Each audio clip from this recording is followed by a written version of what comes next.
Alright, it's time! Another week. ZTGD Radio.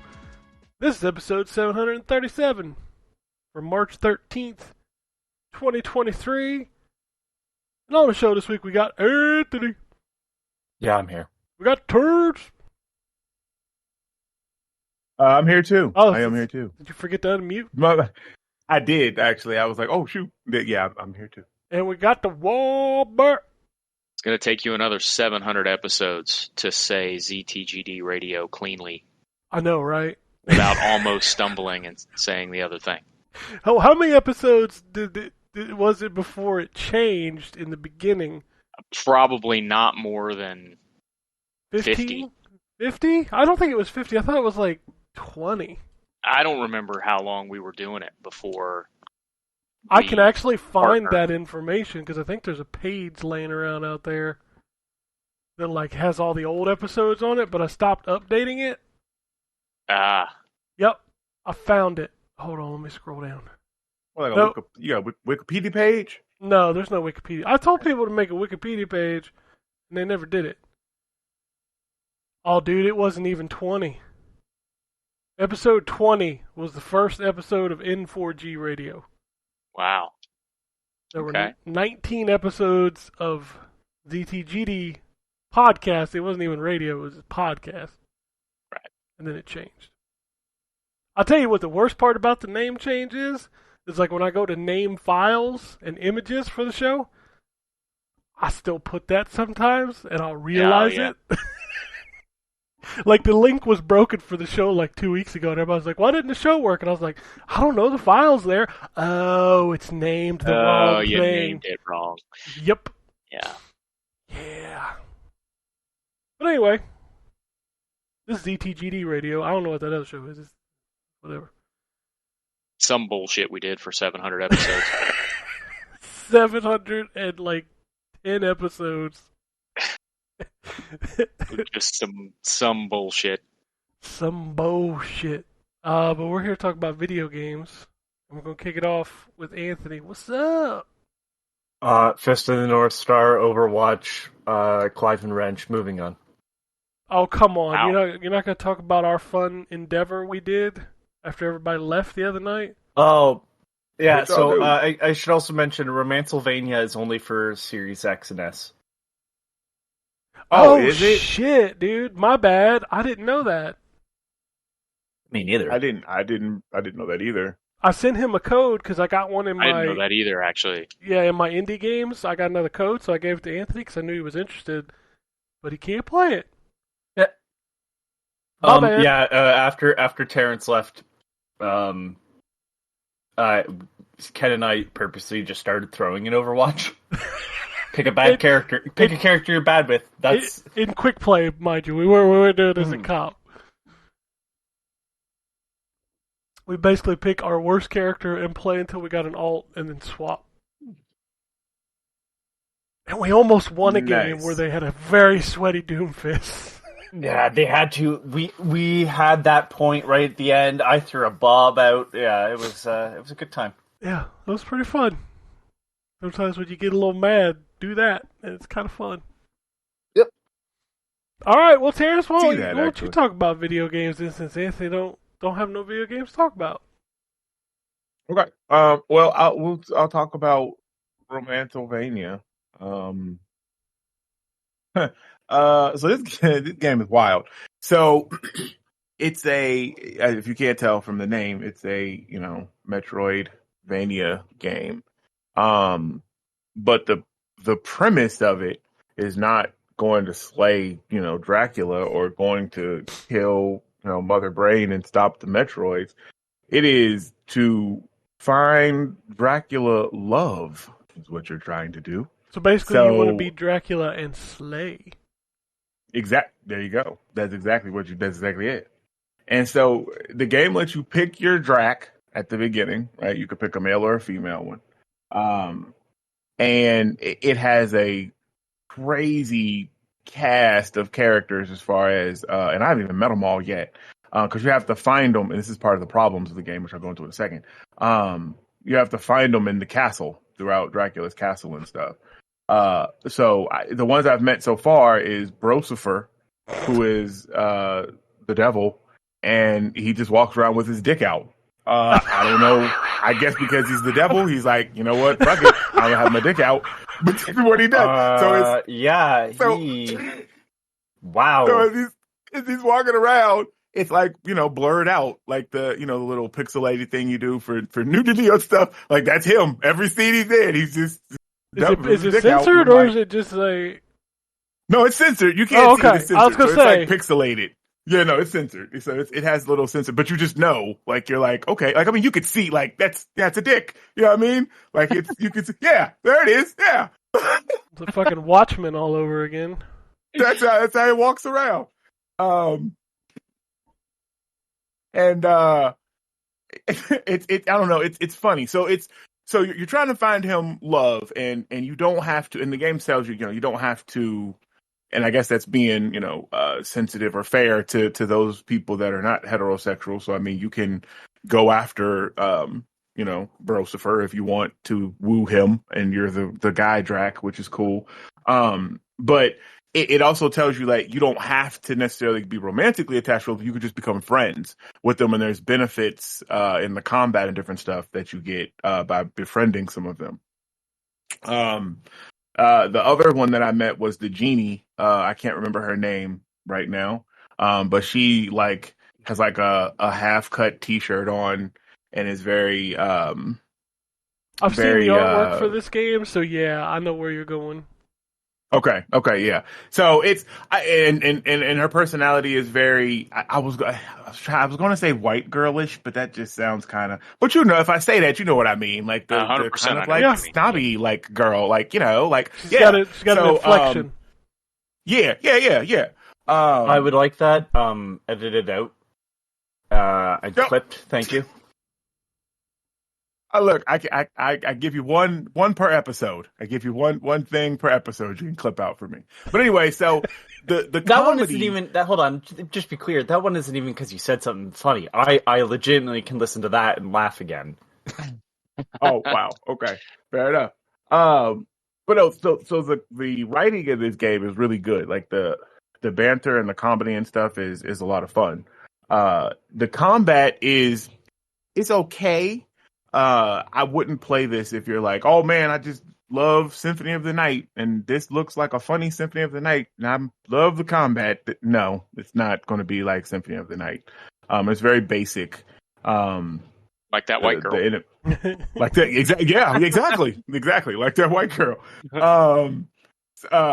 But so the problems with the game is, first of all, there's like no map. Like I have received no map yet, so I have to mentally remember. How do you make a Metroidvania without like the square maps?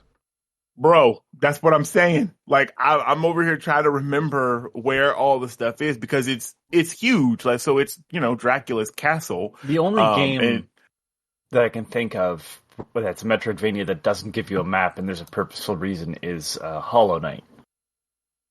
Because it's something you had to like equip. Is it that or is it doesn't tell you where you are on the map? One of the two. I think it has a map, but I don't think it tells you. You can't see where you are. Yeah, something like that. I thought that was an interesting concept, but otherwise, yeah, Metroidvanias without a map is a bad time. Yeah, I don't know if it's supposed to come later, but at this point, I'm frustrated because, like I said, you have to unlock the cast. Like you have to meet the cast. So you have to run around the castle and figure out where everybody is at. And then, of course, you run into those Metroid issues where, I can't get through here because I need a blue something, or I need this ability to phase through, or I need, you know what I mean? So then you have to figure out where to go back to get that. And I don't know. That's in a Metroidvania game, like you said, with no map, is very frustrating. But it's funny. I mean, I haven't met the big tittied pumpkin yet. I don't know where she's at. If you've seen the marketing for this game, they push her quite a bit. But I have not run into her. But yeah, so the game is wild. I don't know. I don't know if I would. She's literally the Great Pumpkin, Charlie Brown. Yeah, I didn't think about that. You're right. Charlie Brown. It's funny. Charlie Brown's freaky. I was watching Smiling Friends, and they had a Charlie Brown. That was a wild episode. Anyways, but yeah, so I'm gonna write the review on that, and I'll get it. I'll get it out here in a little bit. So it's not horrible, but yeah, I'm running into some frustrations early on, and that's not. I played like 10 minutes of it, and I don't know why, Anthony, that it's only Series X and S. Like, there's nothing about this game. Yeah, I was surprised for that reason, seeing the trailers. So, is this on Switch? I thought it was. Give me a second, I will let you know. If it's on Switch, there's no excuse why it shouldn't run on Series X or Xbox One and PS4. Xbox, yeah. No, it's not on Switch. There's nothing in this game that would make it... Like, I've seen much heavier games running on Switch than this. Yeah. I don't... That is so weird that it is only next gen. It's saying Switch, but when I just searched, it did not come up. Yeah, like right now it says buy now on Steam, Xbox, PlayStation, or Epic. Why is it not? Maybe it's coming later for the Switch. It doesn't. Yeah, it's not. Yeah, no, it says it ain't high fidelity enough. It says optimized for Series X and S, but then it's must be the devil's junk. That's what it is. The Switch can't handle. I don't know. It's saying can't handle Brosifer. But now it's saying you can install to my Xbox. What the fuck is going on from the website, Xbox website? I don't get it. Oh, but it's only PS5 on. It's only for PS5, so maybe. According to the listing I'm looking at, it says it's only PS5, Series X, S, and PC. Huh. I don't understand why. I don't know. I'm not trying to shit on. I think it's like a team of two people, and optimization is always a hard aspect to go for, especially with that many consoles. So that could literally just be it. I mean, they could have just made an app for the PS4/Xbox One and then upgraded it to the new ones because they run the same apps. That's just weird. But what I'm saying is, like, you don't have to optimize on the... I'm not talking, like, the final optimization. I'm talking about, like, just having all these assets. You have to do a lot of trickery, right? Like, to have, like, an open-world game on, like, PS3, like, basically, it was only rendering what the character was looking at. Sometimes, like, a prototype works that way. There's a lot of tricks to, like, load and basically deload all that stuff. So if you're an indie developer, you with a more computing power, you might be able to avoid that. I don't know. I'm not trying to get on them for not having the previous gen version. That's all. It's just weird because it sucks, but like at the same time, yeah, it's like a small game. I tell you what, why is it not on Switch or old consoles that have like huge install base? It's weird. I don't know. It is, but you know what? You know what you can get on them for is because you ain't got no damn map in the beginning of the game. Yeah, that's like, bro, you pushing a Vania game and you ain't got no map. Get the fuck out. Right, like I'm an old man now. I can't hardly remember what I had for breakfast yesterday, and that's you want right. me to remember 75 rooms in this game? Dude, like, if I don't play a game for like a week, you might as well give me a new tutorial, bruh. To be fair, it's a Vania game, but they blurred out the Vaniest part. Yeah, the Snickers bar or whatever. Oh, Brosifer. Oh man. Okay. All right. Enough about that. Okay. So yeah, I'm gonna review for it. All right. So I played a bunch of stuff here actually. Now that I'm sitting here thinking about it, I'm gonna tell you one thing I played that I don't remember who brought it up in the Discord, and y'all was like, "Hey, this is on sale." And I was asleep when y'all was talking about it, and everybody was like, "Nah, I ain't getting that because this game is terrible." And I woke up, and I was like, "Oh, man, I cop." And that's that Operation Raccoon City. Only one person said it was terrible, and that was Jay. Oh, I thought I saw like Anthony said it was bad too. Maybe not. No, I said it's definitely not the type of game I'm interested in. Oh, got you. Okay. All right. Nah, me and Drew both love that game. I do too. It very much is the kind of game that I am interested in, and I don't know why they haven't made a different one, or I take an upgrade of this one. So it's from Umbrella's perspective. I'm just gonna give you a quick elevator pitch for it. because this is an old game. So this came out on 360 with 2012 or something like that. So from Umbrella's perspective, in between, or I think Resident Evil 2 and 3. Yes. So you're playing like the cleanup team coming in to clean up, William Birkin's mess, and erase Umbrella's involvement in the Raccoon City incident and stuff. So you're fighting the zombies and stuff, and I haven't come across them yet. Actually, I did, because I fought the Nemesis. So you come across the some of the heroes like Jill, and then like Jill was the one I came across from Resident Evil 3. But I guess like Leon and Claire, and I guess all of them are in there in some capacity. But it's more like a team like shooter than the typical Resident Evil game. So there's different classes. As you play, you get an XP, which you can unlock different weapons, and you have different abilities for each of the classes. I don't know. I dig it. Like, I like it. I'm mad that I didn't play it back in the day, because damn, I'd have been on there with y'all, because it's a lot of fun. And surprisingly, a lot of people play this game, and it might be just because it's on sale for $3.99, so a bunch of people picked it up. But like, I've just kind of been dropping in random quick matches with people, and I find a match within like 2 minutes. Like, I'm dropped in somebody's game, so like it's still people out here playing it. So that's what's up. I love that game back in the day. Drew and Dave and I played through that entire thing and the DLC and loved it. So is the DLC, do you have other characters? Is that a different it's separate set of characters. Okay, because I must have. So I guess I don't even have to own the DLC to play it, because I don't own it. But like, I was dropped in a mission with like, it was different characters. Like, they weren't like wearing all black; they were wearing like army colors or something like that. Yeah, I think the DLC is like Raccoon City Survivors happening at the same time, if I remember correctly. Okay. Yeah, I can't remember what the objective was right now, but yeah, it was. Anyway, I like it, and for $3.99, shit, and it got frame boost, so it's running at 60 frames per second. Xbox it does have some jank, backwards compatibility, man. God damn. Yeah, they are. It does have some jank, so I can see back in the day why people probably was pissed off, because it's a little janky. Like, some hit detection stuff is questionable and different things. But once you go into the settings and kind of turn off all the sticky aim and stuff they have on there, it makes it a better shooter. Man, you don't know what it was like playing that game at like 500p at like 25 frames a second. You don't know the struggle bus.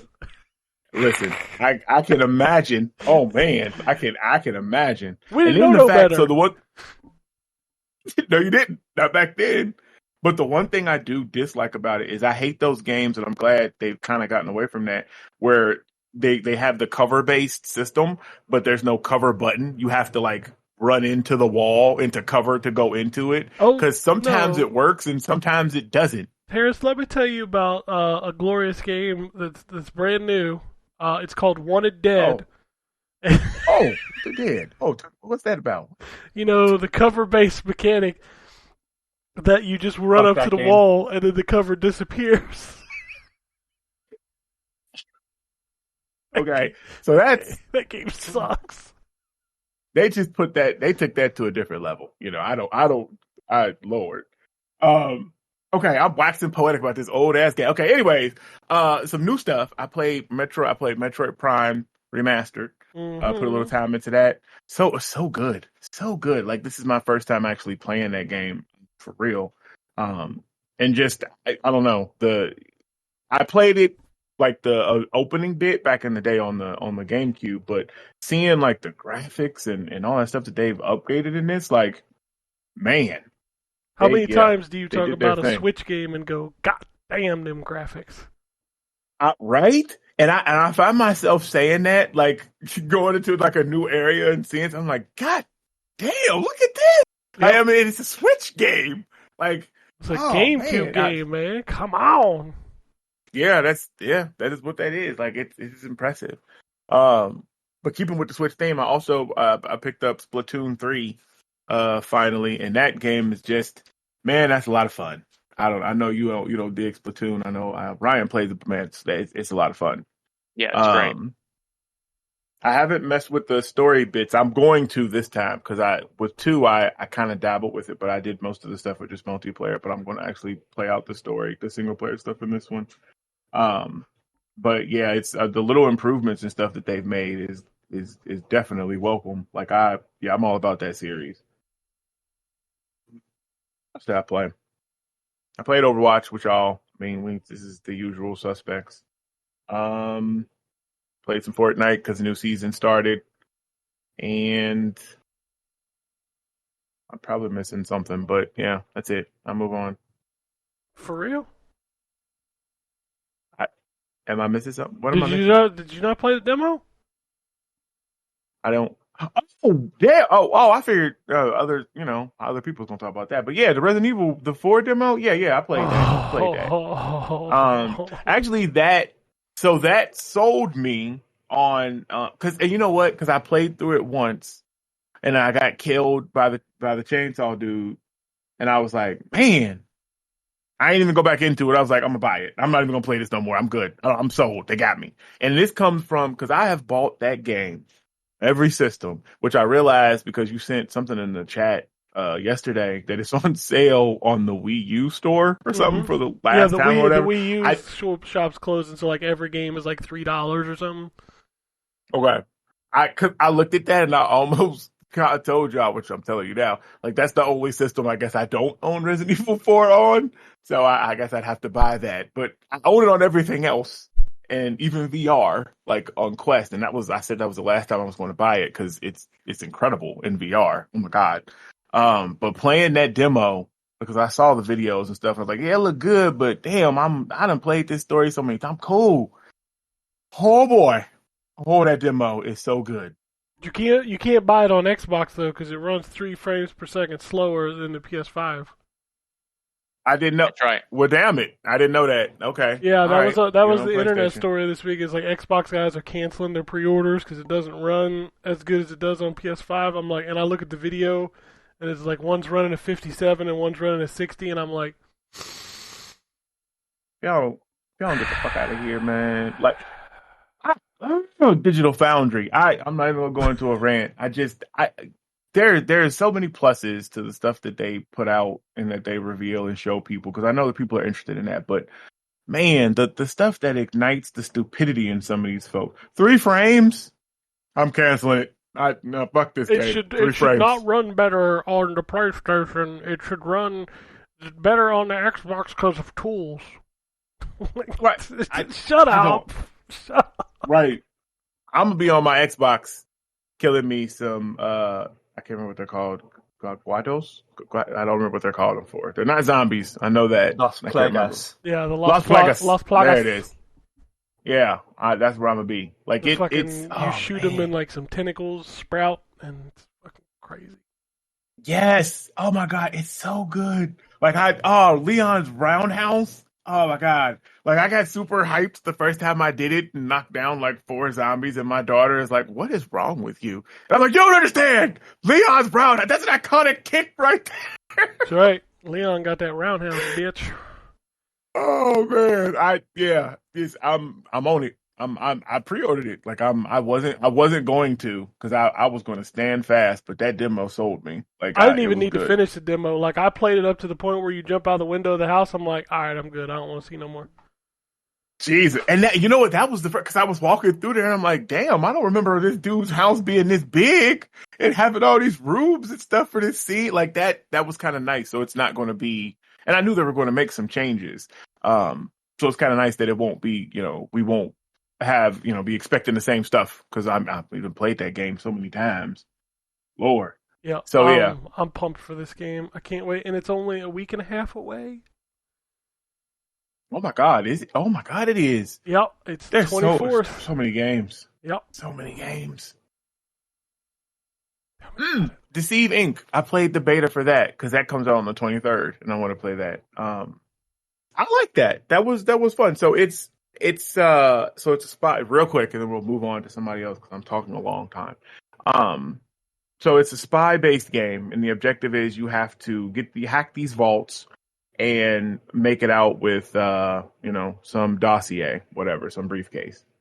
So the thing is when there's different agents that have different abilities. The one might be able, the one black chick that I had bought, she can investigate. So if she comes across like drawers that are open and stuff that somebody else is using, she can investigate open it. Draws. Yeah, them open draws, man. That's Them what open it is. draws. But anyway, she can investigate 3 things, and like it'll track or flash where the person is on the map, and so you can take them out. But the whole thing about this game is being stealthy. So everybody, when they spawn in, you have a cover system, which a hollow emitter, basically, then you're disguised as a civilian. So you can, as you walk around, the game, like, you can go forward, but be looking all around you. But the game will still have your little hologram walking forward. So it doesn't give it away that you could be a spy that's actually looking around. Like, everybody will just see your hologram moving forward. But there's different, doors you have to go into. So there's different, like, colored guards. Like, the guard room is blue, the service people are green, and you have to hack in these rooms to find the hidden vaults. 3 of them have to be hacked, which will then open the way to get the final dossier, which will enable the extraction thing. So it's kind of like Dead by Daylight, but there's a lot of other mechanics, and like the whole like 60s spy themed kind of thing makes it, I don't know, kind of fun. It's on, like I said, it's on open beta, I think, for the rest of the weekend. So I mean, you should check it out. It costs nothing but time.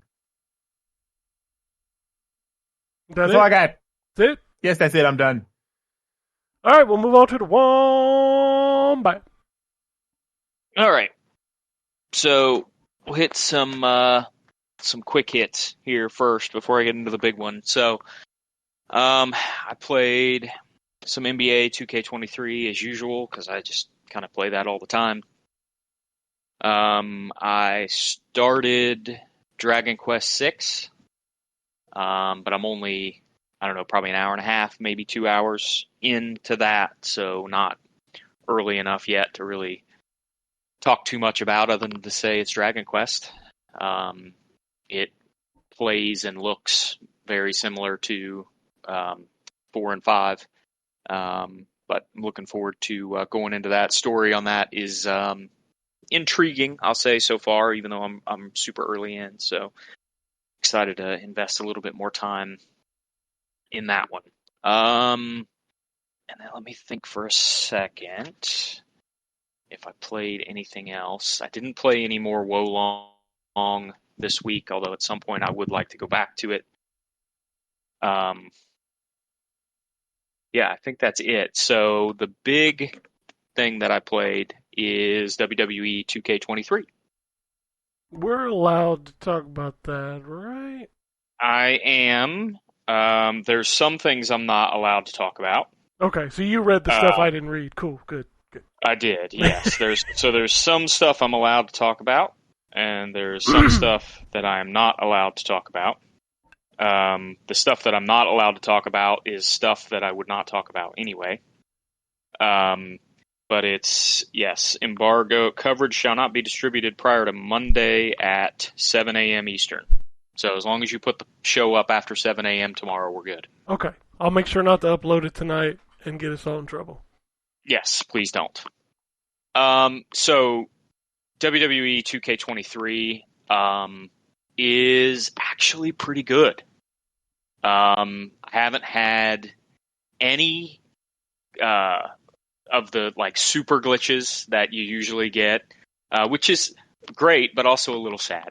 I'll miss the air walking and so forth. But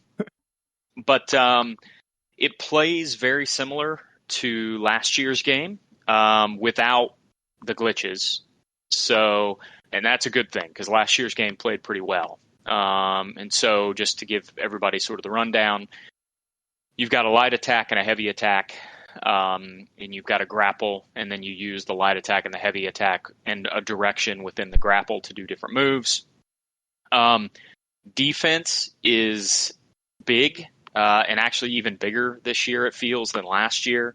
So you've got a couple different defensive options. You can block, you can reverse, or you can dodge. The dodge isn't super handy, but the block and the reverse obviously are critically important. So just to hit the highlights, the AI still not the best. You don't have wrestlers really getting stuck on stuff anymore, which is good. But you still have some of the goofiness with the refs where you go to pin somebody and the ref runs around in a circle the opposite way to get in position to count the pin. You still run into the ref every now and then when you're trying to get a move done and you kind of clip through them. So it does still have some clipping issues, both with the ropes and with some of the other wrestlers. Nothing game breaking, but it's there. The AI is still very reverse happy. So the AI in the game, especially with higher attribute wrestlers, so your guys like John Cena and Roman Reigns and Brock Lesnar and the guys at the top of the card, take a lot of damage and are very reverse heavy. And very aggressive. So they're constantly on the attack. So you've got to reverse their moves or do a combo breaker. It does have combos again, by the way. I should have mentioned that. So you got to reverse their move or do a combo breaker to get out of it to be able to get on the offense yourself. It doesn't pay as much for you to be as aggressive as they are because they reverse so much.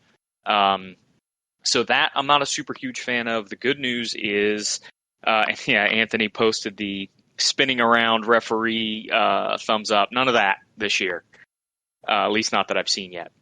But the good news is there are sliders for almost all of this stuff.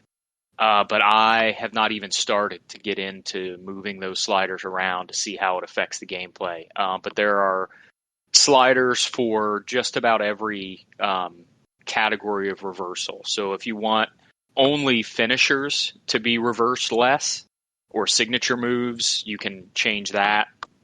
If you want, aerial attacks, for example, to be reversed less, you can reduce that slider or increase that slider if you want them to get reversed more, although I don't know why you'd want to. There are sliders for damage. There's sliders for just about everything. What I'll say, though, is if the game is as customizable in terms of AI as it seems to be, I don't know why it's not better out of the box. Maybe they think that it's on ideal settings at default, but I can almost guarantee you that 3 days after launch, some random player is going to upload a set of sliders that's 100% better than what 2K's got in there as default, which is it's kind of backwards. I'm not a huge fan of this new fangled approach to game development where it's like, we're going to put out sliders to control everything so that you guys can fix it for us when we launch it, and it's not great. Outside of that, so in ring, the game plays very, very well. The nice thing that they've done over the last couple of years is they've made it much easier to do cool-looking things. So, for example, Rob Van Dam, I'm not sure if you guys are familiar with Rob Van Dam, but he used to have a move where he would pick the person up and do like a front suplex over the barricade, so where they would land on the barricade on their stomach. And then he would go up on the apron of the ring and do a sort of jumping, spinning leg drop from the apron all the way to the barricade on the person. And in the past, in wrestling games, you would have had to do a move to set them up on the barricade and then run over to the apron, get in the right spot, and do a move off the apron to be able to do that. In this, it's easy. You just put the person up against the barricade and hit the B button. And he does the front suplex, puts him there, walks himself over to the apron, climbs up, and does the move by himself. So there's a lot of additions like that where they've made it much, much easier than it was in the past games to do some pretty cool looking stuff. So that I appreciate for sure. In terms of modes, it's all the same stuff you would normally expect. You've got your generic play mode where you can just pick whoever you want to fight whoever you want and whatever match type you want, whatever arena you want. And you can, make it for a title if you want or not for a title if you want. Then you've got the GM mode, which is, just kind of like last year, you take control, you pick a GM and then you take control of a brand, and your job is to get better ratings than the other brand. So you have to, book matches and decide who's going to be in rivalries against each other, and who's going to win and who's going to lose and all that stuff, and try to build up the best ratings that you can. Universe mode, there's two pieces to that. So universe mode, just so everybody knows, is basically their infinite season. It basically follows the brand calendar. So if you're a Raw wrestler, it follows the Raw calendar. If you're a SmackDown wrestler, it follows the SmackDown wrestler or calendar. NXT, the same thing. And there's two ways to play it. You can either do the full sandbox, where you can control or play everything, every match on every card if you want. Or there's a mode where you can follow a specific wrestler, which I think is the better mode. And you just kind of follow them through their calendar. Every 4 weeks or something like that, you get 6 weeks maybe, you get an opportunity to make a request, basically. So if you have got your person into a number one contender's spot, you can request the title match, and it'll happen on the next show. So stuff like that. But it's basically, like I said, it's an infinite season of whatever brand that you decide you want to follow. You can make your person switch brands if you want them to, switch divisions and all that stuff. So that mode is pretty cool, and definitely where most people will probably end up spending a lot of time. There is a career mode, My Rise. I haven't even started that yet, so I can't comment on that yet, but I'll put some time into that before I have to put a review together. So the mode that I've spent the most time with, and I finished it actually yesterday, is the Showcase mode. And so Showcase, just so everybody who didn't play the last couple of years is aware, is basically, it's almost like a documentary. And usually they pick one wrestler and you play important matches through that wrestler's career. And that wrestler does, an intro video at the beginning, and they do an intro video for each of the matches you play and kind of talk about why the match was important in their career and what it meant to them and what their mindset was going into it. The problem is it's all kayfabe, so they're pretending everything's real still in these documentary clips, so it's a little lame from that standpoint. But this year's Showcase is John Cena. And so you get John Cena introducing the mode and then introducing all the matches that are in the mode. And it's pretty long. There are probably 10 or 15 different matches that you have to play. And the neat twist to this year's mode is usually whoever the mode is based around is the wrestler that you're controlling. So last year was Rey Mysterio, for example. And so you control Rey Mysterio in these big high-profile matches. For the John Cena one, he explains early on that he wanted to put the spotlight on the people he worked against over his career. And so the way the mode is structured is you actually control John Cena's opponent in major losses in John Cena's career. And so Rob Van Dam, for example, The Undertaker, Brock Lesnar, Randy Orton, Batista, all of these, Roman Reigns, all of these guys who beat John Cena over the years, you take control of them, and John Cena tries to beat you to get his win back, basically. And it's actually a really cool mode. The intro stuff in the background is cool. The coolest thing about it, and they introduced this last year, is they have this thing, they call it Slingshot, but basically it switches back and forth at various points in the match between you playing it and controlling it. You'll do, an objective, a match objective, and it'll switch to the like a cutscene, basically, and then a couple seconds into the cutscene, it'll transition into live action footage of the actual match. So, and the transition is very seamless. Like, you'll see the CG characters pick up another wrestler, and it'll transition seamlessly into the live action where that person's already up in the air getting ready to take the move. And then you'll watch live action for a little bit. It'll transition back to a cutscene, and then it'll transition back to gameplay. So it's once again sort of a highlight mode, I think, of the game, and I think it's probably the coolest single player mode that the game has to offer. And it's not super short either. It's probably 6 hours long or so. So it's definitely a good time. But, I've still got a lot to do in the game before I'm ready to put words on paper. But it's definitely, so far, I think, better than last year's. And last year's was much better than the year before. So I'm encouraged by the progress, and I'm glad that it plays as well as it does. Okay, that all sounds exciting. And I haven't cared about, we've talked about it in the thing. I've been out of wrestling for a bit. But some of the stuff that I've seen, I think it more lends to the AEW is the brand. Yep. Is that right? Okay. Yeah, I think for that's sure. Their stuff is, yeah. But my question for this game is Stone Cold in the game? He is, yeah. Now, he's not unlocked. Okay. God dang it. So there are you earn points in the game by doing different things that you can use to unlock some of the legends. There is a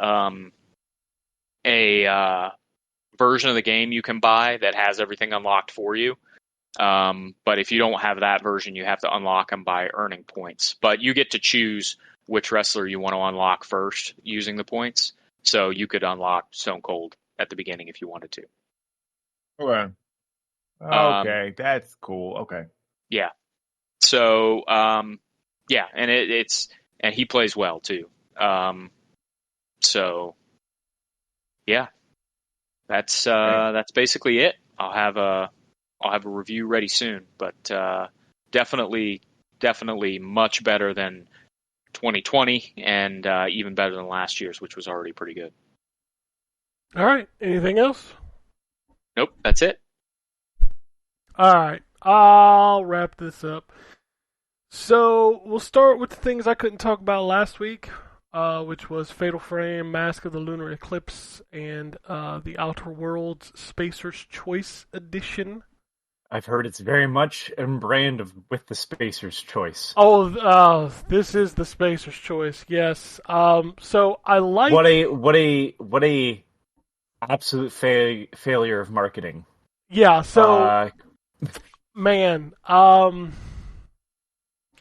if you play for anybody that doesn't know, I should explain Spacer's Choice. Yeah, that's fine. Spacer's Choice in the game is this big company whose guns misfire because they make their shit cheap. So the whole joke is like, yeah, everything's made by Spacer's Choice, and all these people work for Spacer's Choice and are essentially company property. But Spacer's Choice sucks, and their equipment sucks. They only are around because they just have the most money. Which kind of brings us to this game, because you may be asking yourself, like, Microsoft owns Obsidian. This is an Obsidian game, but the original Outer Worlds publishing rights are owned by Private Division, which is a division of 2K. And they put this out. It's $60, and the only way you can upgrade to it is if you owned the original game and both DLCs, and then you can pay $10. Now, if you own, I've heard this, I don't know this for sure. If you own the disc and both DLCs, you still can't upgrade. You need to own the digital version and both digital DLCs, then you can upgrade. Otherwise, you just have to buy the whole thing over. It's not on Game Pass, so Microsoft couldn't get the rights to that because, obviously, Private Division wants to make money. Private Division is part of 2K, isn't it? Yeah, that's what I said. It's a division of 2K. Okay. And while there are things I definitely like the fact that it loads almost instantly, which if you played the original, it takes forever to load into the game. It takes forever to load in, like when you go into a city. This one loads almost instantly. The new visual effects are cool. I do like the changes they've made.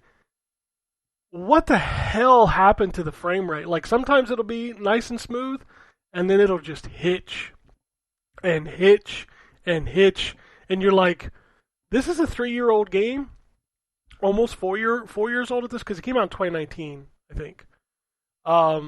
This is an almost 4-year-old game, and you can't get it to run at a consistent frame rate anywhere, which is just weird. So, like, all of those problems combined with the fact that you can't just buy an upgrade if you own the disc or if you don't own the DLC. Like, it's like Anthony said, it's just bad. It's very reminiscent. It's almost like a meta joke that probably wasn't intentional. Yeah, well, I've heard the PC version's not great. Yeah, the Xbox version is not great either. So, like, new bugs.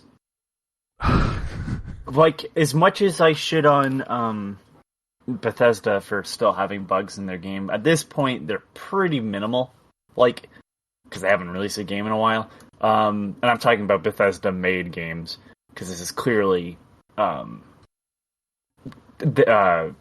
take on that from a studio that's worked with Bethesda. Yep. And like buying the God, what's it called, Game of the Year edition for Oblivion gave you a better experience than Oblivion, brand new. Same with Skyrim. It's like, how do you do the Game of the Year edition without fucking making the game better? Let's also be fair, and I heard this mentioned somewhere, I don't know if it's true, Obsidian didn't do this port. No, I didn't think so. I feel like we would have heard more about Obsidian pushing it. Yes. Obsidian's off working on, obviously, Avowed. So they didn't do this. This was and the second game in Outer Worlds. Outer Worlds 2, yeah. So this was contracted out by someone at Private Division 2, a different team. I don't know the team, but job not well done. Just saying. Or job done perfectly. I can't tell. Yeah, it's like that's the thing. Like, I was excited when this was coming out because I was like, you know what, that's cool that they're doing a next gen version. Shitty way of selling it, but I've seen worse. Like, there's at least an upgrade path. It's not perfect, but there is an upgrade path. Some games are like, fuck you, give us more money. Control. Oh, sorry. Excuse me. When I started reading the people who were having PC issues, and they're like, how does this game running worse than the original? I mean, I have to assume that somebody read the version that they're releasing, oh, so we break this one. It's just, I don't. There's a level of me that's just like, this is the perfect marketing scheme of selling a shitty game, and make me. If you want to get conspiratorial, maybe it's because Private Division doesn't care because they don't own the brand. Yeah, why do we care if we tarnish the brand when the sequel's coming, from a different publisher? Eh. But anyway, so yeah, that's kind of disappointing. It's hard because there are parts of it that are this is the best version, but then there are other parts of it how is it this bad 3 years later? It's just weird. The next game was Fatal Frame Mask of the Lunar Eclipse. Good lord, those games kind of fell off a cliff after 3. I recommend, because I'm not super familiar. I've played a little bit of the original games, but I've never played them fully. Didn't even know these games existed. I knew that there was one on Wii U, but yeah, Project Zero. No, I'm not buying. Yeah, I'm not buying. Well, no, the Wii U version wasn't called Project Zero, I don't think. In Japan, wasn't it? Wasn't it made in the Blackwater? It's all Project Zero in Japan. Yeah, that's what I meant. Yeah. But even when they brought it over to the UK, it was Project Zero, but it was Fatal Frame here, and it was whatever, the Mask was paid and whatever. Made in Black Water was 4 and was 5. Yes. I could not care less. The point I was going to make, though, was that Nitro Rad, Canadian YouTuber, does like a lot of horror and platformer games, which is a weird combination. He covered all of the Wii ports, which is what this one was based off of. They actually remade, I think, one in on the Wii. Yes, and he broke down all these games, and he did not talk fondly after 3 of any of the games because they don't play the same. They're like these weird, I guess, sort of adventure games with moments that kind of remind you of the camera from the previous titles. Yeah, the camera obscura is in every game, but the thing about the Mask of the Lunar Eclipse is it spans 3 characters, which, Fatal Frame games... Is this the one where you have the... Oh god, is this the one where the guy's creeping on them? So this is the one guy? This is the one where there are the 3 teenage girls who were kidnapped on Rigetsu Island. And then they go. That was the 5th game that came out previously, like last year. Maiden of Black Water is the 5th game, yes. Yeah, and that's the one where you have you're staying. You play as people that are staying in the same house or whatever. Yes. Yeah. And this one is the 3 teenage girls who were kidnapped to Rigetsu Isle, and then they go back after they escape to figure out why. Like, why would you go back? Call the police. Yeah, it doesn't make any sense. Even white, they Asian. Like, that's my thing. Like, are they Asian girls or are they white girls? Well, I don't know. I haven't played the game. Everybody's Asian, and I don't think there's anybody that's. Honestly, I don't think anyone's technically white in Fatal Frame. Like, one thing I will say, and that I enjoyed about the little that I played of the previous series, very Japanese, but like not in the sense of like it's very Japanese, like weird stuff. It's working off of like Japanese folklore as well as Japanese architecture. Like the castles you're in, or the places you're in, are like old Japanese structures. So they've recreated these sort of like ruins that you don't really see a lot. The original games, like also because they had the fixed camera angles, you had these really neat shots down like, broken hallways with your character with a flashlight at the end. So in this series I need to finish playing the first 3 of and not play the others. 1, 2, and 3 are great. So like the first one is is really good. The second one's probably the best one, and the third one kind of falls off, but it's still good. But then these like the reaching for the item. Yeah, does it still do that? The hand sometimes comes out? Yep. This one does that. So you like hold the A button to grab an item, and the reason that they do it is because it was using motion control where you'd reach out and grab it, and sometimes it would give you a jump scare. I don't know about that. I think it was a button press too. I thought it was a motion control. Because some of it was, but I think that one wasn't, because I remember Nitro Rad talking about that he's like, if you see the hand coming, you just basically stop doing what you're doing, and your hand pulls back, and the ghost hand just kind of misses your hand, then you just reach for the item. And he's like, and you will 100% be able to do that every time, because it's super fucking simple. Oh yeah, it absolutely is simple. Like, it's annoying, and it sucks, and it's a terrible idea. Here's how you avoid having to deal with the stupid shake. Because I think you held the button, and if the ghost grabbed you, that's when you had to shake the controller. Fuck, the Wii had some really good ideas, and then it was just shit other times. So, sometimes in the same game. The other part I want to talk about this game is, holy shit, these girls are in no hurry. So, your normal walk speed is like a crawl in most games, and there's a run button that's almost insulting, because their run animation is about the normal walking speed of another character in a video game. They have no sense of urgency in a motherfucking house with ghosts in it. Like, they don't care. It's just... it's so slow. The turning is terrible. If you get into a fight with more than one ghost, it becomes a chore because the camera speed of turning the camera when you're in first person is just atrocious. And I'm gonna be real honest with you, it's not that scary. Like I wasn't scared much at all. So, do you think that's because the camera angle, or do you think that's just because the game is bad? I just think it's because the game's bad. I do. Because, like, the stuff that worked in the first one, there was the thing I appreciated about the first Fatal Frame game was there was stuff that game would do that really didn't, like, put you in danger. It would just creep you the fuck out. And it did it well. In these new games, it's like you know when the scare is coming, and it doesn't even faze you. You're like, oh, this scene is being set up for this. Yep, it happened. Okay, we're moving on. It's just not good. Sadly. But anyway, both of those reviews, I think Spacer's Choice review's out, and then Fatal Frame's written. It just hasn't posted yet. So, yeah, I wouldn't spend the money on either one of those. And it sucks because, like, I've been dying for Fatal Frame to come back, but not like this. Bring me the original trilogy. That's what I want.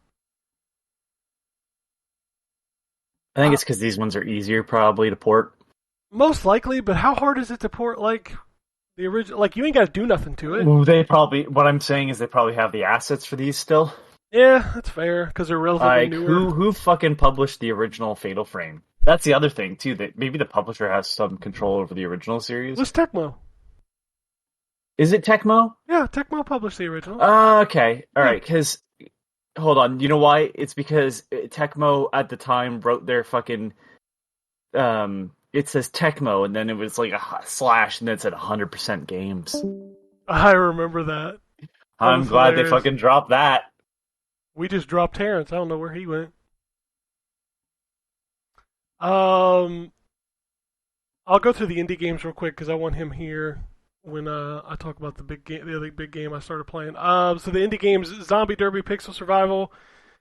It's one of those games where you're on a track and you're driving, and the objective is to get from point A to point B, but you got to upgrade your car, and basically you're just running over zombies. It's kind of blah.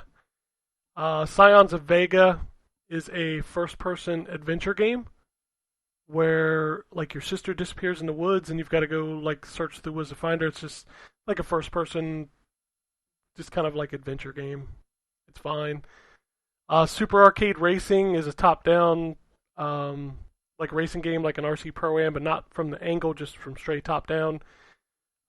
Basically, your like brother gets kidnapped, I think, and you have to start getting in these races, and you get a car, and basically you do the races to upgrade your car. It's fine. Tiny Troopers, for some reason, had a release this week. And, for Xbox? Yeah, it's on Xbox. And like, hold on, let me see. I want to know who's publishing it still. It's Global Ops is the game. Tiny Troopers. No, Global Joint Ops? No, it's called Global Ops. That's the name of the game. Oh, okay, yeah, sorry, I had to scroll down a little bit more. Yeah. It's because it's a sequel, I guess. Okay. It's still a slow-ass, like, top-down shooter that's just not a whole lot of fun. Like... Yeah, I don't even know the publisher. Wired Productions. Wired, I know that company. Developed by Epiphany Games. Yeah, I don't know why. Tiny Troopers is just funny to me because it calls the ruckus of the... Were they not the, Oh, I do know Wired. I recognize that logo. Yeah, Wired Productions does a lot of, like, indie publishing. Hotel Architect. Deliver Us the Moon, Those Who Remain, Martha is Dead. Yeah. Close to the Sun, Vici Invector, Encore Edition, Grip Combat Racing, Shaq Fu. Hell yeah. The Legend Reborn. I like that game. I don't care what the world says. Victor Vran, The Town of Light. Yeah. Fucking Tiny Troopers. Tiny Troopers. I legitimately thought Tiny Troopers was published by, Nicholas? Oh, Nicholas. Yeah, I don't know. What else did I play? Zapping Bygone is 2D side scroller, kind of. It gives me what was the name of that game? Carrion, like where you play the villain creature monster. So it gives me those kind of vibes because like you have the skull and it takes over this like four-legged creature thing. It roams around. It's got kind of the same creepy vibe, but it's not nearly as fluid, and it's more a platformer than like a Metroid style game. Titanium Hound is another side-scrolling game. My issue with this game is it's one of those 2D side-scrollers that has a very precise movement, like when you're going forward and you go backward, like it's not a smooth transition from looking forward to backward. It feels very stiff. So, it just, I don't know, it just didn't feel good to me. Titanium Hounds is not a sequel to Chrome Hounds? Unfortunately, no. That's from Software. Although this game is very hard, so like never forget we're getting a new Armored Core. I know, and it's out this year. That's crazy. Let those people see what real Dark Souls is like. Fucking no mechs destroyed. Dude, I played the original Armored Core about a month ago, and I was like, "How did we play this?" Like this game. I think probably because like at the time, like controlling giant mechs was cool, and the clunkier the controls, the better. Dude, looking up and down with the L1 and R1, what? That was how they did it. That's how they did it in a lot of stuff. But was that because they didn't have the DualShock yet? Yeah, the analog sticks did not exist until, like 2 or 3 years into the PS1's life. And even then it wasn't DualShock, it was the analog control. You know what I mean? Yeah. It was but that was a very short period of time before they illegally put Rumble into the controllers. Yeah. I remember the game that was sold with the analog controller, like what? Before the DualShock was Croc. Croc was like one of the first games, and you had to press the little button to switch between dual analog. Yep. And digital. Yep. That was cool. And they kept that forever. Yeah, and then they finally got rid of it. Well, I mean, why would you keep it when your PlayStation 3 is not going to fucking play anything? Well, it's not going to have Rumble either. It's because it's 6-axis. So again, just because I said they legally put, I don't know if it's illegally, but regardless, they used Rumble technology they didn't have the rights to in PS2, and it's so. I don't remember the name of the fucking company that made that Rumble feature. Basically, Xbox and PlayStation used it without permission, while Nintendo, I want to say, probably circumvented it because at the time they had Rumble in the pack they could attach to your controller, and then moved into their own Rumble feature, I believe, when it came to GameCube. Although, if I'm correct, the Switch uses the Rumble feature from the company that basically Microsoft settled with, and Sony was like, "We're going to court." Yeah, how's court working out for Sony most days? Yeah. I still have a check from the lawsuit for Linux. Yeah, I didn't care. I was like, dude, it was $10. I never cashed it. I'm gonna be honest with you. They got sued by, what the fuck is the name of the company? I don't remember the name of the company at all.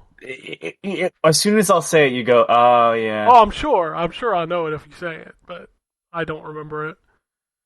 I'm gonna, so the next game is Emoji Kart Racer, and yeah, it's exactly what you think it is, and yeah, it's exactly as bad as you think it is. It's not good. It's really not good. And then the game I was kind of excited to play this week is called Flashout 3, and I love me a good Wipeout style racing game. This is not a good Wipeout style racing game. It's got a lot of problems, and it's too easy to crash, and it's just, I don't like this. Like, go play a better Wipeout game. It's Immersion. You're Immersion right. v Sony. Just because we're waiting for Terrence to come back anyways, because power blinked. In 2002, Sony and Microsoft were sued by Immersion for patent infringement for the use of vibration functions in their gaming controllers.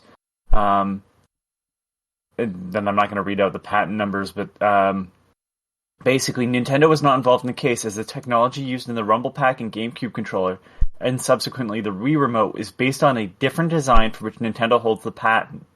While Microsoft settled out of court purchasing a 10% share in Immersion, Sony continued to defend the case. Immersion's lead attorney in this case was Morgan Chu. Basically, the defense centered on a force feedback controller patent which Sony licensed from Logitech during 1998. Sony lost, with the jury awarding Immersion $82 million for the 7 years that the DualShock controller had been on the market. This is why, when the PS3 came out, they were like, no. Yeah, we just want 6-axis. 6-axis. It's better than the at the time they were like, we can't put rumble in with the motion controls. Like, yeah, it makes it's too sensitive. Yeah. The motion control is so sensitive that the rumble breaks it. Yeah, whatever. So it was decided in 2006, March 2006, but at that time Sony was still on bad terms. On March 1st, 2007, Sony Computer Entertainment and Immersion Corporation announced that both companies have agreed to end their patent litigation and have entered a business agreement to explore the inclusion of immersion technology in PlayStation format products. Crazy, right? Do you remember the ridiculous And then you got video? DualShock 3. Yeah, do you remember the ridiculous video of them playing Warhawk on the PlayStation 3 with the motion control? It was so bad. Layer. I love that game, though. I'm just going to say. Oh, no, Warhawk was a great game, but dude, you don't play with the 6-axis. No, definitely not. Layer was the one where they ruined that game by hey, could you force 6-axis control? Like that game single-handedly ruined Factor 5. That game wouldn't have been good even without the motion control. It was boring as shit. Correct, but if I'm correct on they were told to add that late into, and they're like, well, the game's not done. And it's like, well, yeah, but we need to show off the technology, so get on it. I could have that incorrect, but I know that it was not the decision of Factor 5 to make that all motion control. And yeah, Factor 5's no longer around. And if it had just been a bad game, it probably wouldn't have been as ruinous as it was. It was a bad game, but it was a bad game that people had convinced themselves was going to save the PlayStation 3. And it was like, oh man, you couldn't have picked a worse game. Man, PlayStation 3. Oof. And rough time. While we're talking about motion control, I'm playing Fist of the North Star. It's got all the mini games. Boy, just can I say, fuck the Yakuza team for making a rhythm game where the buttons just are all over the screen, and you're trying to fucking follow them. There's a doctor game, mini game in Fist of the North Star, but you're just hitting pressure points on different people, and there's a bunch of different songs you can do it to, and the fucking Turkish March. Is it Turkish March? I don't know, whatever the last song is, I literally looked it up. I'm like, am I missing the fucking point of this? And there's so many people going, I'm never getting this fucking trophy because of this fucking mini game. I'm like, okay, cool. So it's not just me. There's a drink mixing game, because of course there is in this. And you have to turn your fucking DualShock 4 on its side like it's a fucking martini shaker. And you shake the fucking thing. And I went, I fucking hate this already. Yep. Stop Motion it. controls are terrible. Let's not ever do that again. All right, wrap these up real quick. Century Paragon is a top-down twin-stick shooter with fucking sentries. If you need achievements, there you go. You can get all of them in 2 minutes. Draw a Stickman Epic 3. You can literally draw your character that you play in a 3D environment. You know what's going to happen there. Oh, yeah, 100%. It's going to be penises all over the place. Oh, penises up and down. Okay. I'm going to skip these games because I didn't really play much of them.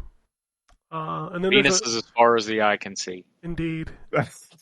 There's a game called Space Tale. Every Journey Leads Home Ultimate Edition. It is basically a space dog platformer, 2D, and it's not bad. It's not bad. Space dog, mother. All right, let's talk about it. So I was waiting on Terrence to come back. We were vamping. I finished Hi-Fi Rush. I finished Gotham Knights. I'm like, all right, I got 2 games sitting here in my backlog. I'm going to start one of them. And it was between Like a Dragon Ishin and Hogwarts Legacy. And I chose Hogwarts. Holy shit, that is the best fantasy RPG I've played in a long time. So why do you hate trans people, Ken? Right? Oh man! I'm hit you with the real around. question. I just Hit you with the real question. I don't know anything It's about. only funny if I do it to Ken. It's not fun if I do it to Terrence. That's true, because like I don't even Terrence, know though. anything about Harry Potter. Like, I know nothing about Harry Potter. Like, I know there's a dude with a lightning bolt on his head that wears glasses. That's like the extent of my knowledge. And That's and the you don't best have description. to know anything. That's This game, there's so much you can do. Like, I'm like 6 hours in. I just finished the first trial. I just got my what do they call it, the room of something. I don't know what the fuck it's called. room of requirement. There you go. Room of requirement. Basically, like your home base where you can go and craft Yep. potions and shit. And like, dude, this can't. Like, the story is interesting, even though I know nothing about Harry Potter. The like open world is really well done. Like, the side missions are really good. I like most of the characters, although I do hate some of the whiny students. Like, I really don't care for some of them. The gameplay is amazing. Like, the combat is so fun. Right? Oh man, it gets better when you get the deeper spells. Like I feel like this is Ni no Kuniing me over again, where I'm still getting tutorials like 10 hours in or some shit. Like, I don't even have a broom yet. Like, I did the mission where you do like the test. Like, I can see in my inventory that I eventually get a broom, but I don't have a broom. Yeah. So do that. Fast line that, because that opens up so much more. Like, you can you can explore all this stuff on foot, but having that broom, and if you've already taken the class, you'll have a mission on there. Okay, you'll have a mission on there to talk to the dude in Hogsmeade. I can't think of his name. But he's it's the only broom shop there. You talk to him and he's going to be like, "Hey, do me a solid." And I'm trying to figure out broom technology, and you help him like upgrade brooms, and he'll sell you one. So you can buy your first broom, and then like you have to do like trials and you get upgrades to make them go faster and stuff. But like, do that, and so much more opens up, because you can, in that, that game is so good. I told y'all, man. I told you. Like, if this wasn't Harry Potter licensed, this would probably be on everybody's game of the year, because everybody would play it. Yup. Because it is literally like, my God, if this was a Dragon Age game, it'd be the best Dragon Age game ever made. Yeah. Like, it is a fantasy RPG action. And it's like everything about it is well done. Couple of minor complaint when you're minor complaining, that's when you know how good a game is. So I don't like that. Like, there are so many spells in this game, and it was driving me crazy at the beginning because I was doing a bunch of side stuff and getting a bunch of, and I didn't have enough like spots until, like, what was it, like 3 hours in. They finally allowed me to start using talent points, and in the talent points you can switch loadouts. Yep. I wish some of the spells were context sensitive. Like, I don't need 2 fire spells. Like, why do you have 2? But there's a reason though. If you look, there's a reason, because Confringo is a long range one that like has an exploding effect, and the other I can't think of the other fire one, is a short range. But, and it like, go ahead. Yeah, go ahead. I ahead. was just gonna say, why can't I burn spider webs with the long range one? Like, have to, no, because I have to switch to the other one, the close range one, to burn the spider webs, which is like a traversal thing. And I'm like, right? Why can't I just, like, that's what I mean by context. Like, I can understand, like, you want to use different. I see what you're saying. Yeah, like, let me do the things that I need to do, like, with multiple spells. Don't make me swap. You know what? That might be a bug though, man, because I shot the long range one. I shot the long range one at a spider web, and it didn't burn it. Maybe it was just a bug. I don't know, but like, that felt like a weird, like, okay, I gotta hold the right trigger, and then I gotta press up on the D-pad, and then I gotta, it's. Goddamn. Well, see, because there's one that you're going to get later that it does all that context stuff, because you probably already have the one spell that will lift them up. Yeah, levitating spell. Yeah, like, that's one of the first ones I got. Yeah. Okay, and you're going to get one later that's Wingardium Leviosa that allows you to move. It's going to be a traversal thing to move objects that have been levitated. And what it'll do is when you cast that levitating spell on, say, a box, it'll automatically cast Wingardium Leviosa right behind it so you can move that box around. So it does that context stuff. That's why that's wild that the spider webs weren't burning with the long range fire one. So I'm going to try it on mine and we'll see if it's a bug. And then we can complain about it together, because that's Yeah, go ahead. What else you got? That was like literally one of the few weird things that I was like, all right, that's kind of annoying. I also don't like that it has an inventory limit. Like, I'm constantly opening chests and it's like, your gear is full. I was like, oh, god damn it, why? I also do you know how to get it? Do you know how to make that bigger? You got to do the Merlin trials. Yeah. Yeah. So once you get the broom, it'll be easier to get those. I got to start finding some more of those. Oh, god damn it, what was the other? Oh, when you switch gear, I wish you could lock a look in, because every time I change gear, I got to change the look of it again, because I don't like how most of it looks, and I really like that fucking jacket with the skulls moving on it. Yep. So I've been kind of keeping that, but every time I switch to a new robe, it like, you got to reset it defaults to that. Yep. Yeah, I'm like, nah, I don't want to. You basically got to transmog. You have to transmog each item. Yeah, that's a pain in the ass. Like, let me set sucks. what I like and just change everything as I add new gear. So. Yep, that would be so much better. You're absolutely right. But goddamn, those are nitpicks because this game is so fucking good. Man, that makes me so happy that one of y'all played it and is like, man, this game is good, because I wasn't bullshitting. I told you, like, even if you wasn't a Harry Potter fan, it's a legit, well done fantasy RPG action game. And the story is good. Description words. You don't need to know Harry Potter. It's a good story. Yep, because it's so far removed. It's like 200 years before Harry Potter. So I mean, like, you don't even have to know. All you got to know is that these wizards, they can cast spell and you go into school. Like, everything else is explained throughout the story. Like, it's really well done. Like, they deserve all the accolades that they get, and I hope that they can make it on Game of the Year list, because all the extra stuff. I think they will. As much as I'm like, I hate the author, but like, my thing is, like, I've heard two things about this game. Fuck, this game is really good, and wow, I really don't like J.K. Rowling. Those two things can coexist. And they should, because this game... You don't hand the Game of the Year award to fucking J.K. Rowling at the end of the day, and then she cashes it in for fucking money. That's right.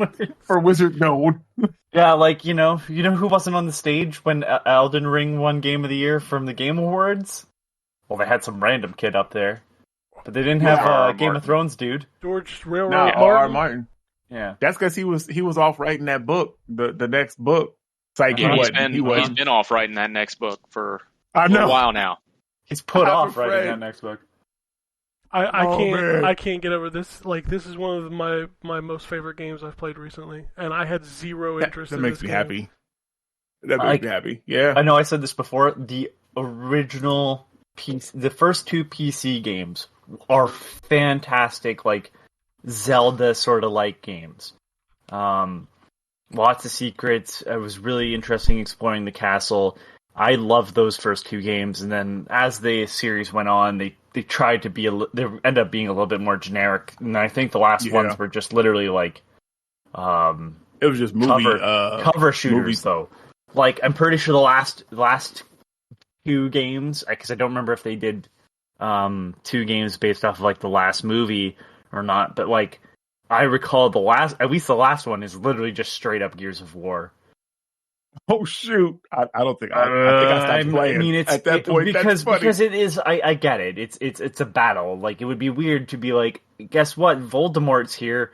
Also, why don't you explore the castle for like the cards that were mentioned in the first book of all the wizards and stuff? And when you collect some chocolate frogs, and it'd be like, what? Right? What the fuck what the fuck am I doing? Yeah, that's definitely pigeonholed back at in there if they did that. You're right. You're right. Just imagine any sort of game where there's a war going on and it is desperate you move on to the next place. Also, why don't you collect Pokemon cards? Be like, what? Mass Effect's like that. Yeah, you know what Mass Effect is like. Yeah, It doesn't make any fucking sense. There's a universe-ending level threat, and you're running around endorsing stores on the Citadel. Yeah, don't you also go to like a Oh my like god, that's right. like a party or something? Yeah, and dance for a little while. You dance because the universe is ending. Yep.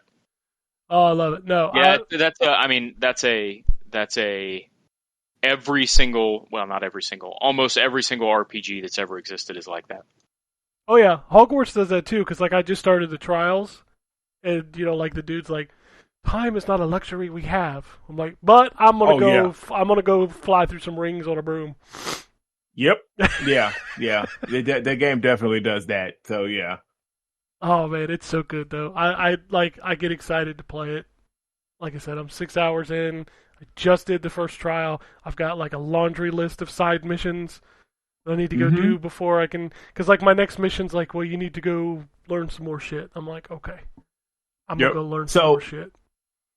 What I did, and I mean, you can obviously take your time because I had to write the review, but like I prioritized like the missions that unlocked the spells to get those because you're going to need those. And you know what? Pro tip, because I put this in my review, there's a mission that the game does not tell you that you need a spell for, that you absolutely are going to need to do something. God, I can't think of it. Arresto Memento is the spell.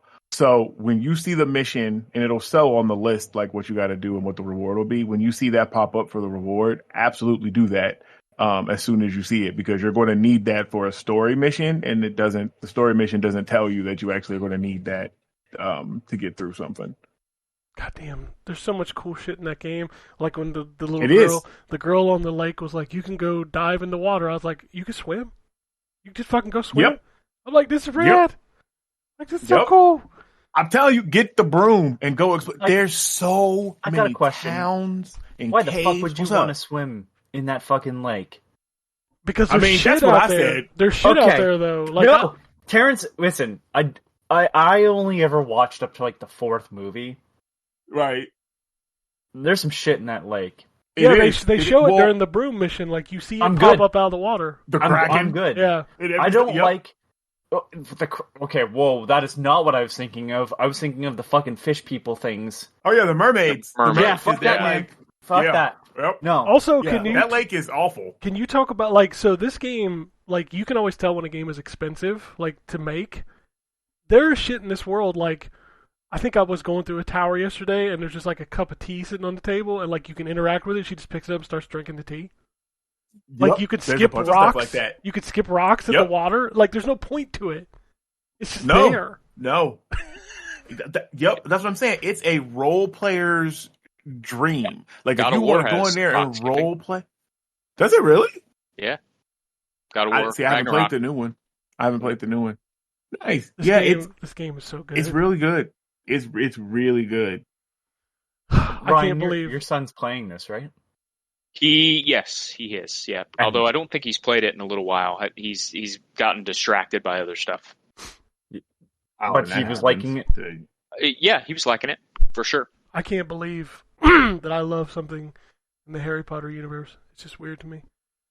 I want a Quidditch expansion so bad because the flying when you get the room, the flying mechanics are so good. Like, oh my god, and they have the Quidditch field.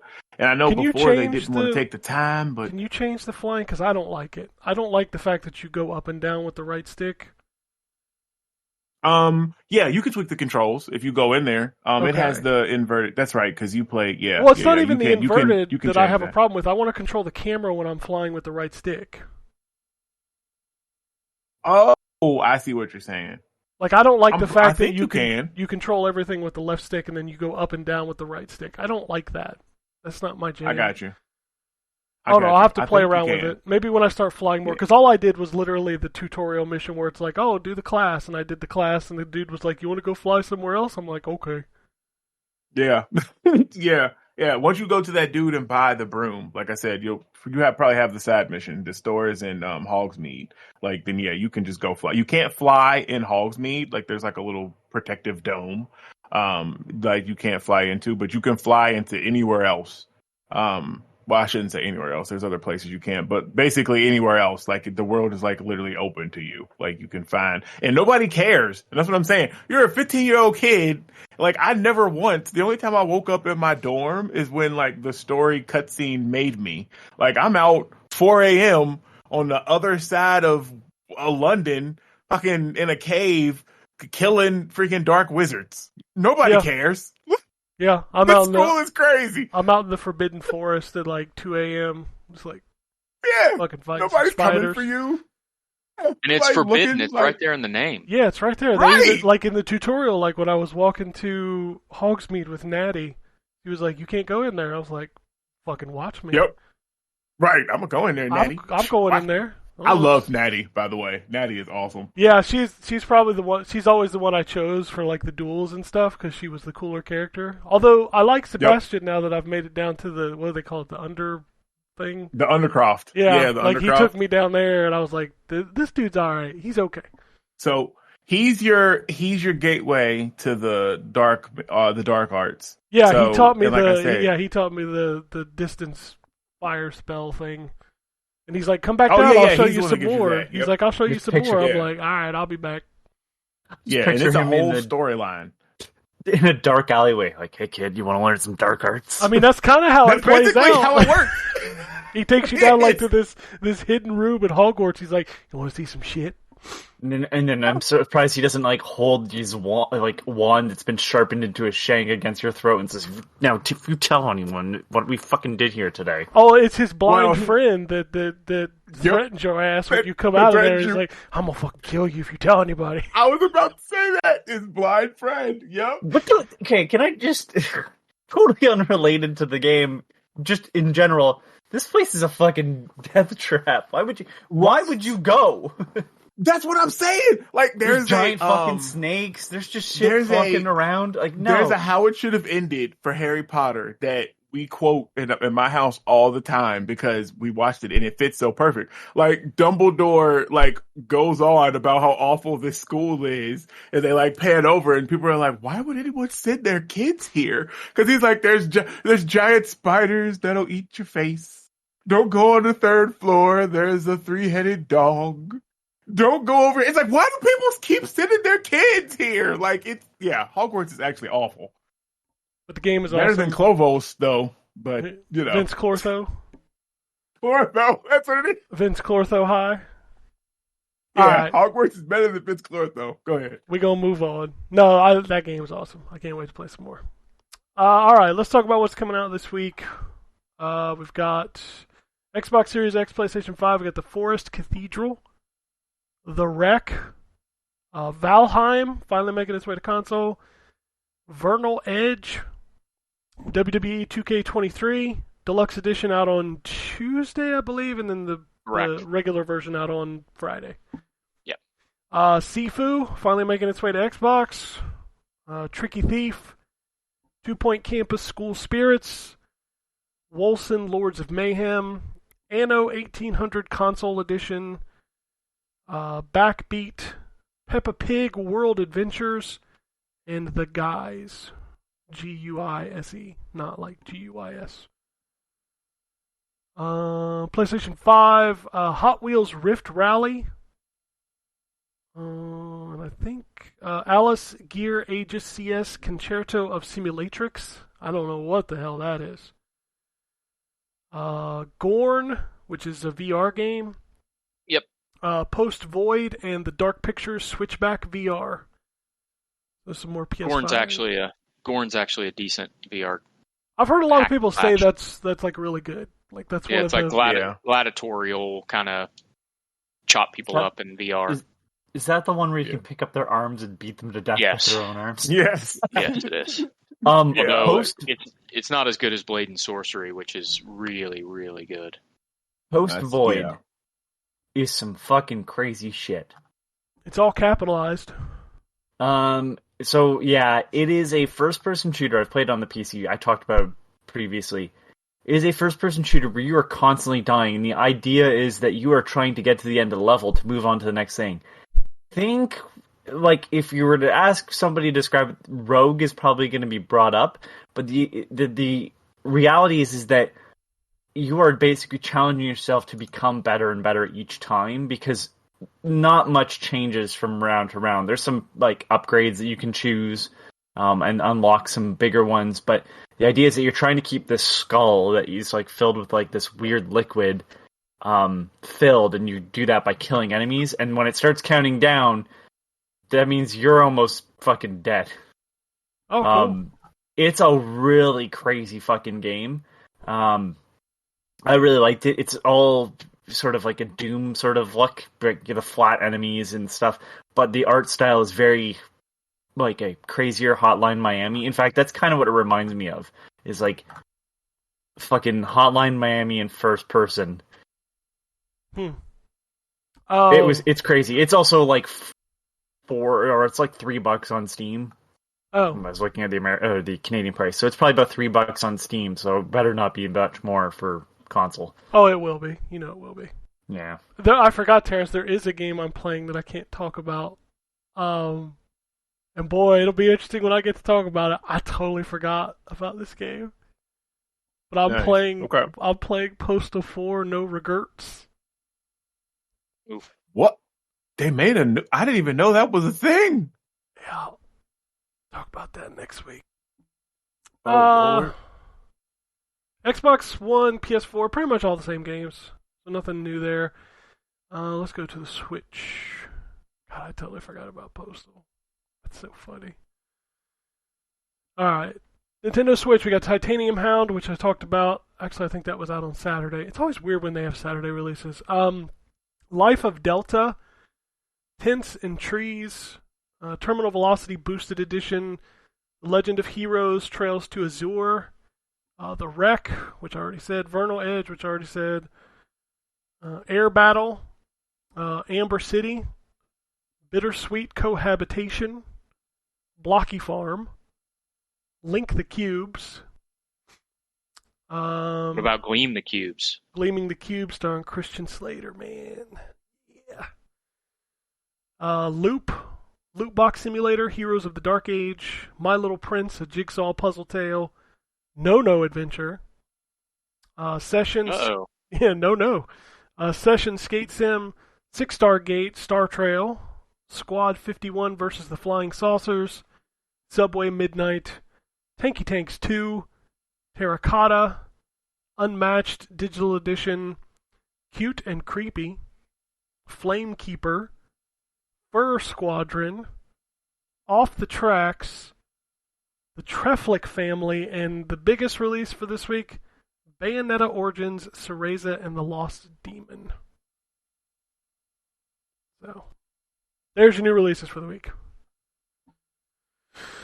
Moving over to the news, we had a lot of shows this week. But we'll start off with Xbox Game Pass. The new drop was announced. We have Guilty Gear Strive, which is out now. Dead Space 2 and 3 came to the cloud. Valheim, Sid Meier's Civilization 6, and Ni no Kuni 2 is out on March 21st. Redfall has been confirmed to support crossplay between Xbox, Steam, and PC Game Pass and the Epic Game Store. So no matter where you buy it, you can play it everywhere with everybody. Starfield, Terrence's YouTube thumbnail. Starfield has been delayed to September 6th, 2023, and they will have a Bethesda Direct for Starfield immediately following the Xbox Showcase for Sunday, June 11th, 2023, which is also, basically they announced their E3 Showcase, which they're calling the Summer Showcase because it's not at E3, on June 11th, 2023. I didn't realize that. I didn't realize it was one and the same. I thought it was just the Starfield thing on the 11th. Nope, they said it will follow the Xbox Showcase. So, wonder why that. Okay. It gets its own show, which means it won't be in their show. So, there you go. PlayStation 5 version 7.0 firmware is out. Discord integration is finally here. VRR now supports 1440p. Wireless updates for the controllers, which hallelujah, how did it take 2 years to get that? So, upgrade your PS5. Metroid Fusion dropped on the NSO expansion pack. I did not try this yet, but I need to. Me neither.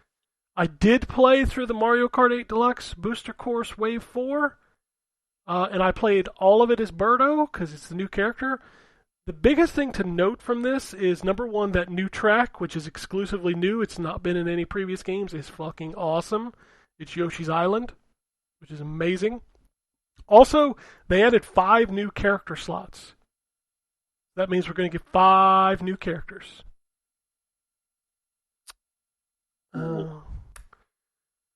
Let's see here. DLC for Metal Hellsinger, Dream of the Beast launches March 29th. Front Mission 2 Remake launching June 12th. The Library of Babel launches April 7th for PS4 and 5 and Xbox One and Series X and PC and Switch. What else we got here? The Outlast Trials launches May 18th in Early Access. Sword Art Online Last Recollection launches October 6th. They make a lot of those games, don't they? Yeah. I think I've played 2 of them, and I'm like, these are fine. Yeah, it's an anime too. Like my son talked, like there's mobile games of them and everything. They're like the Warhammer games. I want to say no, because Warhammer. I think only one person controls Sword Art Online, like publishing wise or development wise. The fucking Warhammer stuff is a nightmare because Game Workshop is like, we're open with it. No, we're not. And then they take it back and like, we only want one person developing games, and they'll license it out to 1,000 people at the same time. It's kind of a mess that way. Sword Art Online games I've heard are not fantastic from a guy who actually watches the show that I watch on YouTube. I mean, for Austin Eruption, he's really fun and nice. I've watched a couple of his videos. He covers some really fun stuff. He played all of Babylon's Fall. I'm sorry. Oh, his exact response was, "This is bad." I mean, like worse than Balan Wonderworld bad, I think is what he might have said, because he was like, at least Balan you can see what they're going for. I don't know what the plan was here. Dude, I had to review it. That game is awful. Like he's done a couple of those. Balan, he played all of Balan. He 100%ed Balan. 100%ed Babylon's Fall. And then he did another one, and I can't remember what it was. He did Gotham, what I don't agree is like... Gotham, which, yeah, I mean... I don't agree with that. That game is fine. I think a lot of people are like, it's up against a lot of thoughts of what Batman should be. Sure, but that story is Metal still amazing. Gear Survive is the other one that he beat 100%. So I liked Metal Gear Survive until the moment I had to do tower defense. There's and that literally game falls apart. I think you and I hit exactly the same wall at exactly the same moment in that game. Because there's not enough shit to defend your base. It's terrible. And then, that's when the game gets ruined, because it's really kind of cool up until that point. Because then they're like, what if you tried multiplayer? What if you gave us money? And I'm like, I don't want to do that. I don't want to do either of this stuff. What is it like about the idea. The first 5 or 6 hours of that game is pretty good? Dude, you're going in, you're getting slightly better equipment, you're going into the dust, and the dust is like this really cool area where the zombies are. So the zombies aren't just wandering the wasteland normally. You are going into a section where the visibility is cut down, where you find these ruins of places, and you're like, this is really neat. And there's something big that you can't fully see because when it walks around, it's still obscured by the weird fog that slowly kills you. So you're constantly watching oxygen, and your tank takes damage, because you keep using it, and there's some really neat stuff. And then they're like, what if you did a tower defense? Which I've heard gets better later on, but early on it's such a pain in the ass that it's not fun. Yep. Fuck that game. Alright, delay time. PGA Tour has been delayed. This isn't official yet, but it's probably pretty true, because it came from the dude that knows everything. Bloomberg says Suicide Squad Kill the Justice League has been delayed. Jeff Grubb also said that he heard it may be into 2024. Bloomberg was saying that it was delayed till later this year, but Grubb is saying he's heard that this is like a huge delay. Like we're talking like maybe 12 months. Well, there wasn't exactly universal praise for what they've shown of it. Yeah. But at this point, if it does get delayed a year, that's 9 years that Rocksteady's been working on this game. 9 years. The problem, that's a core problem with AAA game development, is the shit that's popular when you start developing isn't as popular when you're finished. Yeah. That's why you got to be. It's easier said than done, but you got to be ahead of the curve instead of trying to chase what's popular. Yeah, unfortunately. And a lot of the time, ahead of the curve just means looking back and finding things that people were excited with, that are reaching the age where nostalgia starts kicking in, right? Like, 3D platformers, sort of, like every time a Mario comes out, it's almost like the perfect timing, because A, the game's going to be really good, and B, like, we've just gone long enough where the people that played Mario 64 when they were 10 will be buying, Galaxy. People that played Sunshine will play, it's just like you wait like every 10 years, it seems, for 3D Mario. And like that's kind of when you should be aiming for it, because then you'll see first-person shooter campaigns came back for a while there. Like, it's just, yeah. I always say go for the nostalgia angle rather than, and then of course then you end up with way too much shit like Metroidvanias. Yeah, Metroidvanias right now, like if you tell me that's what your game is, I'm kind of like, eh. Unless it's Metroid itself, then we're good. I don't know, the last Metroid. Yeah. Well, I mean, Dread is okay. I have not. Dread is not okay. Dread is very good. I think Dread is okay. I'm with Ken on that. I felt there was some weird choices made in that. Like, hey, she has a gun. Let me put it this way: I am not a Metroid fan, and Metroid Dread was very good. Yeah, but you're a Crystal Chronicles fan. Like it. I don't like Crystal Chronicles. Wait, which one the is Final Fantasy one? Which one is your fault? No, Mystic Quest. Mystic Quest. That's the one. Crystal Chronicles. I'm like, I've never heard Ryan talk about Crystal Chronicles was the GameCube one, right? Mm-hmm. Yeah. Okay. Yeah. I'm sorry, I got those confused. I fucked up. Everybody's got to have their own Game Boy. I am generally not a fan of Metroid, and Dread was freaking awesome. To the point that I beat it, and that's just not. That's not a thing for me with Metroid. That probably speaks volumes, because people who love Metroid are kind of like, eh. Well, yeah. I don't like it. You know what? When I look back at that game, the game is very hard. It is not easy at all. They did add an easy mode. They added an easy mode now, but you got to start over. My biggest issue to this day with that game was direction, which I could get over a little bit more if combat wasn't fucking slowed down by the fact that like every enemy that has any sort of strength has to be countered and then shot. Which defeats the purpose of having a gun. Imagine to fire a gun, you had to get up close, wait for your enemy to attack, and then you pull the trigger. I didn't enjoy exploring in that game until the Emmy of the area was killed. That too, but there were some things that, like, in that where, because I was confused and going back over, again, I blame the map more than anything. Yep. How is it possible that someone like me who has no familiarity with Metroid games found my way around, and y'all didn't when y'all have played all of the games? I don't know. I guess they set us up for a failure in the past. They taught us wrong as a joke. Yeah, like we were trying to Metroid it, and it was like, nah, we ain't gonna Metroid this one. We're gonna do something different. All right, Square Enix doesn't have any Western developers left to blame. But Forspoken has been lackluster in the sales department, and Luminous Productions has been absorbed into Square Enix. They're also switching presidents pretty soon, and I guess he's all in on the blockchain. So, yeah. Rip Get ready for Final Fantasy NFT. Hell yeah, dog.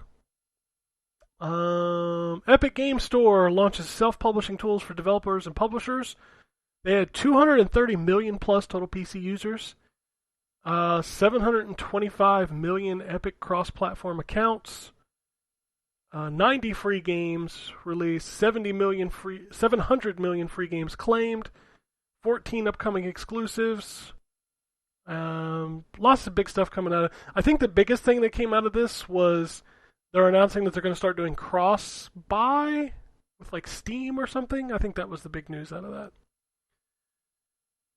All right, it's time for the week. If Square is going all in on NFTs, they probably sold Tomb Raider at the wrong time because there's some weird nerds out there that would have bought some Lara Croft NFTs. Well, they got Tifa. Yeah. They're good. Oh, it's true. Oh, that's right. Poor Tifa. God dang it. Oh, we can't go a week of video games without talking about the Microsoft Activision acquisition. Oh boy, was it a week.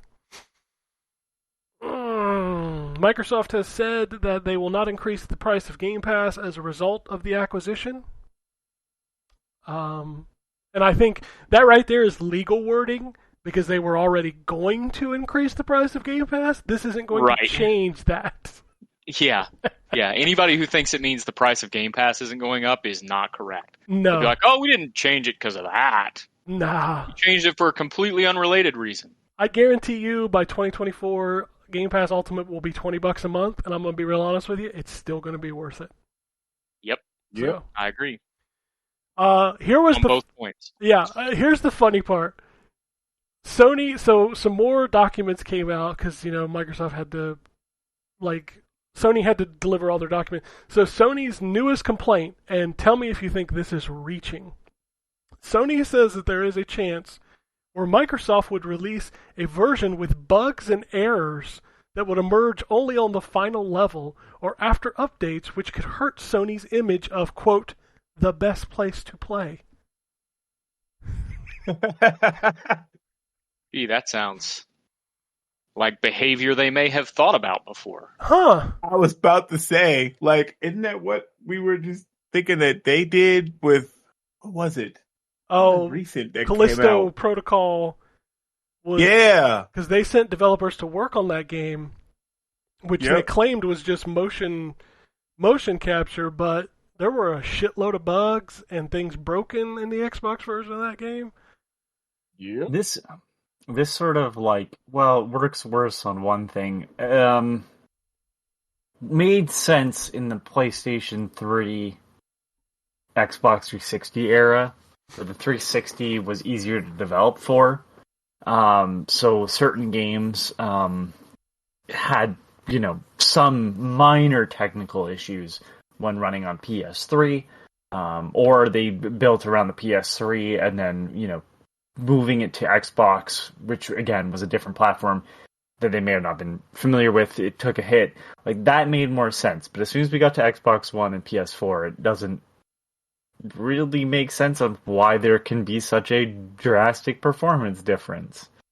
For a big studio anyways. For independent developers, I give them a little bit more leeway, because even the publishers aren't nearly as big as, say, Tencent, so I just find it funny that, in this day and age, where, let's be honest, both the Xbox Series X and the PlayStation 5 are pretty fucking powerful PCs, that the versions could be that much worse. I think it's all ridiculous. Also, Sony fucking saying that makes me laugh, because, motherfucker, the people will call that out. 100%. And they won't blame you. That's generally how this fucking works. Yeah. To this day, I'm sure there's people that are like, well, fucking the hackers that broke in when the PS3 was, the PS3 hack that happened over the Christmas season years ago, a decade ago. It's like, people probably still blame the hackers, even though that Sony was keeping all that all your information in just a plain text file. So I'm pretty sure they'd be fine at the end of the day, whether or not Microsoft butchered the version for their console, which hasn't happened with anything else. Yeah, Minecraft runs fine on the PlayStation. Yeah, do you right. think Microsoft wants to ruin money that they're making? No, they don't give a shit. They want that thing to sell. They're making it so it's oh well, I could pay for the PlayStation Plus the game, or I just go to Xbox, pay one fee for it, and I get the game. Yeah. That's how they're trying to steal people. But at the same time, Microsoft doesn't care about that. They just want your money. Well, that too, Right. but like a multiplayer game, they would want the as big of possible of a crowd, right? Yeah, but it's going to be cross-play. So, but like what I'm saying is like it makes a little bit more sense to limit where you can play single-player games, like their Bethesda stuff. Sure. Because yes, like arguably they still want you on their platform at the end of the day, but they're going to just make it easier to get Call of Duty if this were to go through. Then want to ruin the game, especially if you're playing multi-platform. What the fuck are they gonna do to their game to make it worse on PlayStation 4 that wouldn't fucking disrupt everybody? Yeah. I just don't. What's funny is like this is exactly what Sony does. If y'all remember Spider-Man I don't. Please, from the please Avengers. go. From the Avengers. Oh right, yeah. Oh yeah. Yeah, Well, remember that? Can I? So not to defend Sony here. That is because Sony and Disney have a very weird deal at this point. Because Sure. Marvel was going bankrupt and decided to sell the rights off to certain characters, and Sony only wanted Spider-Man. Okay. And Sony was successful with Spider-Man movies for a while, and then they were like, well, we could reboot, or we could team up with Disney, and because of certain agreements, Sony has the rights to Spider-Man on video games. That's Disney's fault. That's Disney's fault for not offering a fucking lump sum. You know what I mean? Or letting them fail to the point where like they can buy the Spider-Man property back. It's just because, hey, we want fucking Spider-Man in our fucking MCU. Yeah, but just because I have a gun doesn't mean I have to go and shoot people, right? Just because they own Spider-Man doesn't mean that they have to come into a third-party game and be a dick and be like, well, we're going to put Spider-Man in here, but only for PlayStation. You're right. You're like, right. They didn't have to do that. Like, yeah, so that's fine and dandy that they own the rights, but come on, man. They didn't. They could have gave Spider-Man to everybody, or not even put him in it. He wasn't even necessary. I mean, the Avengers wasn't necessary, but The that's Avengers a different wasn't necessary. conversation. Okay, I like that game. Okay, right. Skull and Dang Bones. it. Okay. Oh, I'm just saying. I have no defense for that. It's I not had a even gun out yet, and I though, chose to but- use it. He did choose to You use did. that gun. Yeah.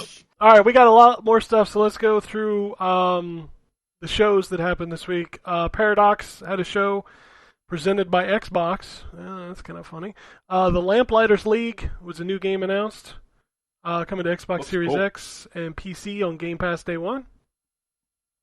Crusader Kings 3 DLC, Knights of Pen and Paper 3, Mechabellum, Europa Universalis 4 Domination, Life by You, Stellaris, Surviving the Aftermath, Across the Obelisk, Age of Wonders 4, and City Skylines 2. Whew, that was a lot. Must have missed that show. So the other show that happened, I didn't even know this one, the Playdate show. Remember that thing? The Crank? I do. The crank thing. Yeah. Yeah. Okay. But like to me, it was like I had not heard anything about it after the season, and honestly, I hadn't heard about it during the season, and so I was like, maybe they just kind of gave up on it, and now it's just a indie toy. But I'm glad they're still going. I don't know what they've announced. They announced 2 new free games as a thank you gift, a dedicated store called Catalog, a lot of cool looking new games, and a price increase from $180 to $200. Get fucked. Get gymmed, motherfucker. Get gymmed. So my biggest issue with the Playdate, from the sounds of it, like that actually made me lose all interest immediately. Was their big thing was that you were going to get a season of games, right? Yes. And the idea is that like every week, I think they were going to drop a new game, and or every month. Maybe it was a month. And regardless, the idea was neat. I was like, oh, so everybody will be playing the same game, sort of, at the same time. That's a really interesting way, right? You release an indie game, you almost force the conversation in the crowd that you've made for yourself. And I was like, that's going to be really cool. The way it happened was, though, is when you bought your play date, regardless of when you got it, that's when your season started. Yes. So they sent them out in, like, tiers, essentially. Like, you ordered before, you ordered in Group A, Group A gets theirs first. So Group A is always going to be ahead of Group B, who's going to be ahead of Group C, and so on. That doesn't make sense to me. Like, if you were late, you should get the first 2 games, and you should be able to start where the season is, right? Like, so it was a really weird way of, like, really interesting way to build conversation, and then they didn't do it. So, I don't know. I was just like, well, then I'm not really interested. The only thing I'm interested in to this day with that is a game that I don't think is coming out anytime soon, but is the guy from Papers, Please, and Return of the Obra Dinn. He was making a game where you were a doorman at, like, a space bar. So there was aliens, and you'd open up the little slot and look around in it. It looked really neat, but I don't know how far it is. Alright, the next event that happened was the Nacon event. And it's so funny, because, like, who the fuck is Nacon? So they have Revan's Watch, Capes, Ad Infinitum, Clash, Artifacts of Chaos, which came out. That's the new... Why do I always forget their name? The Xenoclash people. Ace Team. That's their new game. Train Life, Session Skate Sim was the Switch release. TT Isle of Men Ride on the Edge 3. Transport Fever 2. Tour de France 2023. Pro Cycling Manager 2023. Tiebreaker 2023. And of course Rugby 24. War Hospital, Gangs of Sherwood. And then their 2 big games, Lord of the Rings Golem and RoboCop Rogue City. So, there you go. Okay, so what is Golem? What type of game is Golem? It's a stealth action-adventure game. Right, but it's made by Daedalic, which is weird. Yeah, Daedalic is more like point-and-clickers. Yeah, they're what's their big fucking game? Deponia was, I think, their big one. Yeah. And now they're making a third-person action-adventure stealth game featuring... I still... Because I thought it was the Styx guys that were doing Golem. That's right. I even did that on this show. I remember going over this. Okay. Did anybody watch the show? Golem's voice was terrible. Yeah, I watched it, and yeah. They didn't get the guy from... No, they didn't get Andy. No Andy. No. But the guy that did it for... God damn it. Fucking Shadow of Mordor? I don't think so. He was good. It's a young Golem. He looks like he has like Mark Davis's haircut. All right. Before we get angry nerds, it's Gollum, not Golem. Some people say Golem. Some people say Tolkien. Some people say Tolkien. I don't give a fuck. It's Smog, and if you say Smog, I'm gonna punch you in the throat. It's Smaug. Smaug. Oh, you see in the way. Oh yeah, okay, I see. He has got a weird. He's got a bowl cut. He's got like a bowl cut. But they're clearly going. I'm gonna say it right now. It's its own thing. But no, it's really not. It's really going off of the movie's design for him. I mean, I wouldn't go big mess eyes. with it. I'm not a Lord of the Rings fan like that. So my favorite design, this is kind of, if I recall correctly, the description in the book even, like, he was like a dark-skinned sort of like wet creature. And that's how he's actually shown in the Hobbit animated movie from way back when. He was terrifying in that movie. The original animated movie where he's like a lizard person almost. Oh, the one back. Yeah, man. Yeah. That's always what I've pictured him as, and that's not because of the movie, actually. I saw the movie after my dad read me the book as a kid. That's how I always pictured Gollum. Seeing him in the movie, it was a great take. Andy Serkis is obviously fucking brilliant, so it's not a surprise, and the animation still really holds up. But But I was kind of hoping that they would not try to go off of the movie's look. But clearly they're kind of using it as the baseball. Then, of course, you're going to get compared to Andy Serkis. Well, yeah, that's the popular one. Yeah, it just... Level 5 also had a show. Deca Police, Fantasy Life, The Girl Who Steals Time, Megaton Musashi Wired, Inazuma 11 Victory Road, and Professor Layton in the New World of Steam. I'm excited for the new Fantasy Life and the new Professor Layton. It's crazy that Level 5 has enough projects that they can have their own show. That's crazy. I thought they were in trouble not too long ago. They may have been, but... I'm probably wrong. You know who they own, right? They bought Concept. Oh, jeez. Yeah, I don't think Concept has done anything underneath the Level 5. I mean, he's probably coming up with some concepts. No, well, that was what... Literally, that's what the company was for. I know. Their only business model was to be the idea guys. I fucking hate that much. Capcom also had an event, which is weird. So, like, every game in this show is on Xbox, PlayStation, everything. Except Mega Man Battle Network. That is not on Xbox. Which is weird. But they announced there's going to be 499 patch cards. They also said they're going to bring back the anime that will be free to watch. Mega Man NT Warrior Season 1 and 2. That show was pretty good. So you can watch that on YouTube for a limited time. They're also, I think, doing it on Twitch. Make sure you download those episodes, because otherwise it'll go away. They exist on DVD, trust me, they'll always be around. Resident Evil 4 Remake was shown, and a demo was launched. We talked about that earlier. Can I just say something? I believe they also announced in the, for Battle Network Collection, that the Boktai stuff is going to be included, because they reached an agreement with Konami. Oh, nice. Yeah, that was a really neat. That's how I actually got into Boktai. Before I even knew it was Kojima. Was like, oh shit! Like, I really like Mega Man Battle Network 4.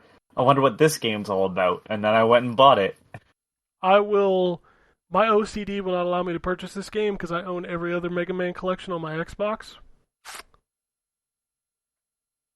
So fix that. I'll probably buy this game twice. Have one for PS4 and one for Switch.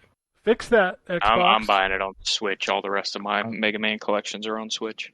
I have every Mega Man collection, even the X series, the second set, which is terrible, by the way. You should not buy that. It's not terrible. Dude, X7 and 8 are bad games. You get it for free if you buy the disc copies. If you're buying it digitally, don't bother with that one. I did it anyway because I support the Mega and the Man. I support them both. So I have all of them on PS4, and my favorite is that like Mega Man Legacy Collection 1 and 2 separate releases. Mega Man X Legacy Collection. Yeah, here's both discs in the same package. We know you won't buy the second set. Also, the Battle Network Collection is 2 packages, and they're both $40 a piece. Digitally only. Yep. They're not sold together. What? Which part is whoa? It's so you said it's 2. If I buy the Battle Network one digitally, it's 2 different. Yeah, I've had 2 different things. It's 2 collections, both $40 a piece. I'm gonna tell you right now, you can kind of skip the second set. But then it's not a complete set, and that's a problem. Right, but like you can wait for if you really wanted to play Battle Network. Literally, the first 3 games are far better than the last 3 because 1, 2, and 3 use the same sprite sets.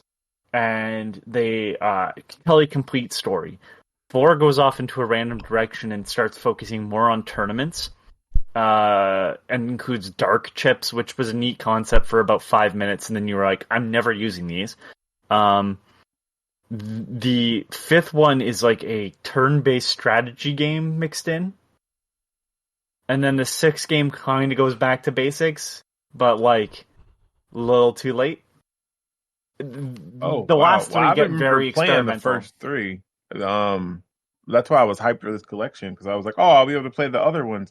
but it sounds like they're not worth it. So okay, No, I guess no, I'll let just me get tell the you first right now, one. they are worth it, but like you have to be if you just want to play like a good story, the first three are kind of the end of the story, in my opinion.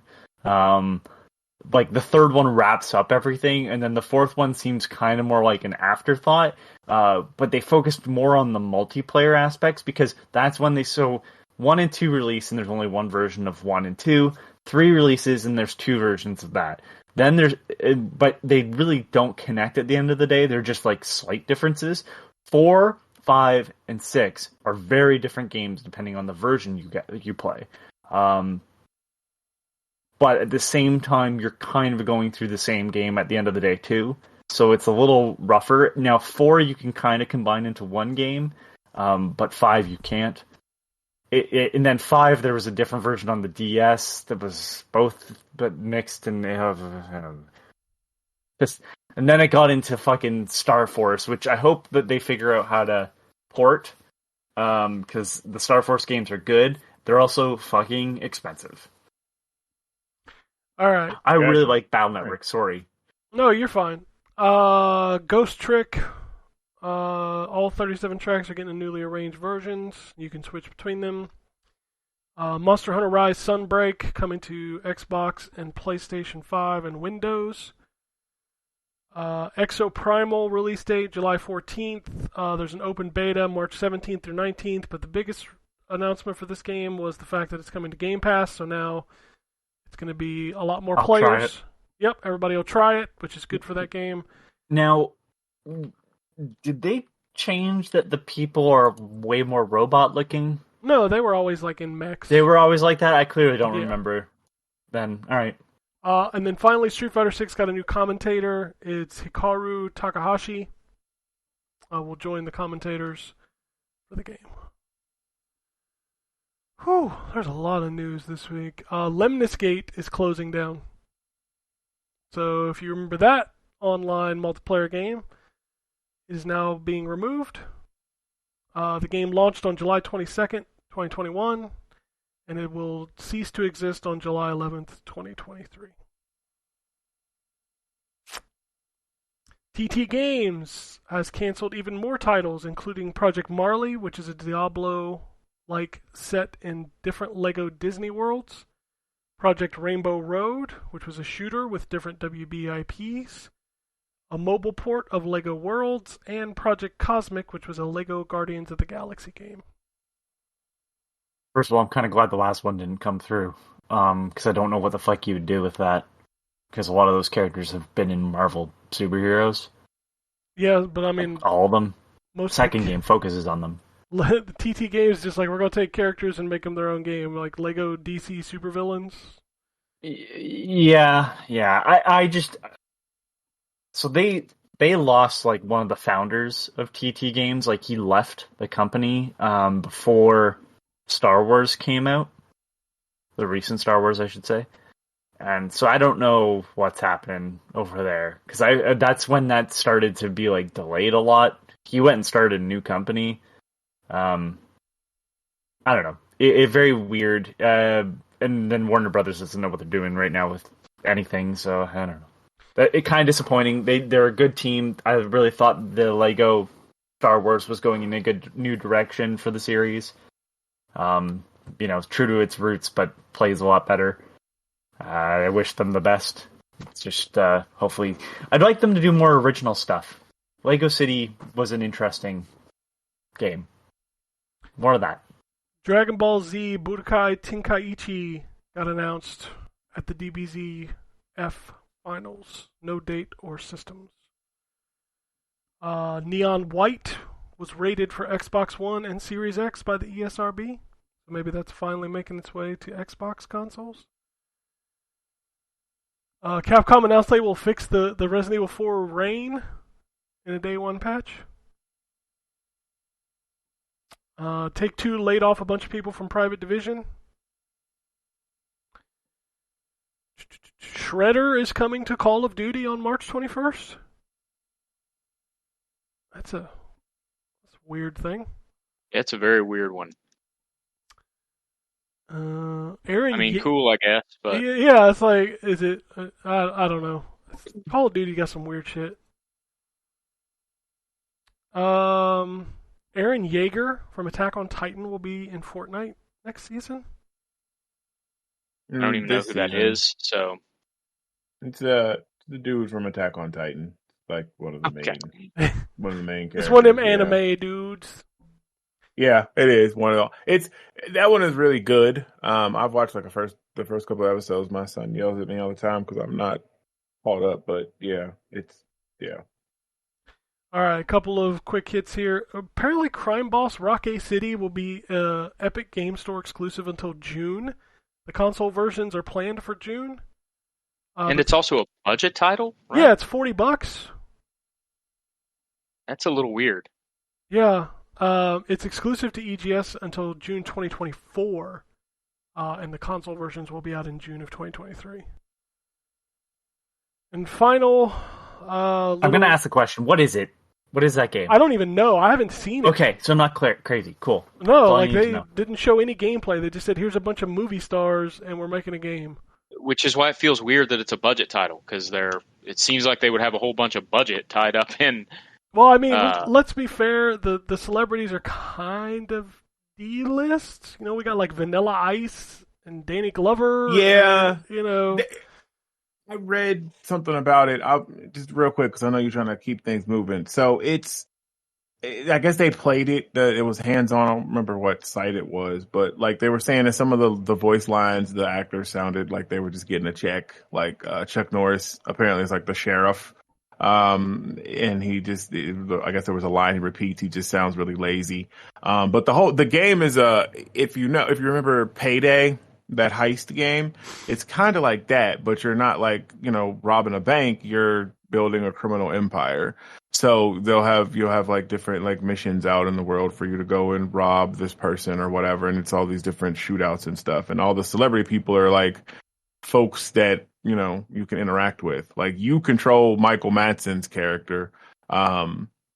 I forget what the dude's name is, but he's like the main character in the game that's trying to, get his come up and become a crime boss, is what it is. I don't know. I'm kind of interested. But I think there's better stuff out or coming out, but yeah. Just weird that the only place you can play it is on Epic Game Store for like 2 months. Yeah, that I don't understand what that's about, but whatever.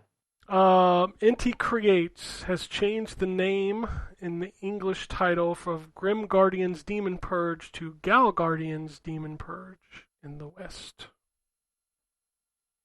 Yeah, because apparently there's, I don't know, something else. Grimguard or something. Yeah. Weird stuff, man. I think the name fits better anyways. Yeah. I mean, like everybody forgot about that game already. Yeah, but I mean, like, Grim Guardians was such a generic sort of name. I'm not trying to shit on Grimguard either. Like, I'm sure they have reasons. But like I meant lore-wise. But like, you're playing as two girls that did they ever say they were like Grim Reapers even? No, they're just sisters that get transported to a world to purge demons. That's the whole Also, story. I'm pretty sure Inti Creates owns Gal Gun. Yeah, they do. So, like, yeah, they do. So, yeah, like, just branding-wise, it makes more sense. Except this game isn't as horny as No. Gal Gun. Well, I only played a demo. No, I played it. It's not as. I said not as. Okay. Of course, not much is as horny as Gal Gun. Just saying. All right, that's all the news I got. So I'm gonna quick over to the emails real quick. Rick sends us an email. He says, "Hey y'all, love the show. Keep up the good stuff. Anyway, quick question for you. When GoldenEye came back out for Game Pass, I had to look up which level was the snowy one. I friggin' love snowy levels in video games, especially FPS games. God of War Ragnarok did it very well this year. What's your favorite snowy level of all time?" I love this question. That's a great question. I love this question. So Surface, which is the level you're referring to in GoldenEye, is fantastic. Both times you go through it. I don't remember what the map is called, but in the first Killzone game, my friend and I played split-screen multiplayer against each other, sniping in this snowy map. It was a pretty good time. But yeah, fuck Surface, man. That is one of my favorite levels in GoldenEye. This second time you go through at night, fucking killer. I was trying to remember snow levels from different games, and I had a hard time with it. The intro to Nier, 90% of Rise of the Tomb Raider. Oh yeah, Rises. What about the Thing? The Thing is all in the snow. Thing. I think the best snow level is the why can't I remember the name of it, from Mario 64, where you can throw the penguin off the Cold Mountain. Cold Mountain. Yeah, that's my favorite. Great level, yeah. The Twilight Princess. The entirety of Lost Planet. You know what's not actually? Yeah. I was trying to That's a think if good anything call. was better than that. Like the snow and that. Those games were awesome. the intro to Red Dead Redemption 2. That that's- that one too. yeah. Yeah. God, that's so good. Yeah. But you can go back up to the mountains. But Yeah, you can go Yeah, back up there, yeah. but that's where it starts, and like that's how that game kicks off. Yep. Yeah. The DLC for Horizon. Oh, the Frozen Peaks, is that what it's called? Frozen Wilds. Frozen Wilds. Yeah. That was Yeah. great. And then what was clearly based off of that, tech-wise, is a large portion of Death Stranding. Oh God. Oh yeah, the snow and Death Where you're Stranding building is- the legs just to make it through the snow. Dude, that Oh is my some God. of the most Yeah, I'm like, stressful walking I just finished ever. that part. It may not Yes. be the most fun, but is the most realistic snow has ever been. Yeah, Yeah. that whole sequence is crazy, and then it ends with the conversation in the little room, and then the Yep. shit gets crazy. I looked up a list quickly to regain my memory, and honestly, a lot of them I don't know, or I know vaguely and don't remember it. Snow Peak Ruins in Twilight Princess. That is the dungeon where you keep going back to the room with the Yeti in it, who will make you soup.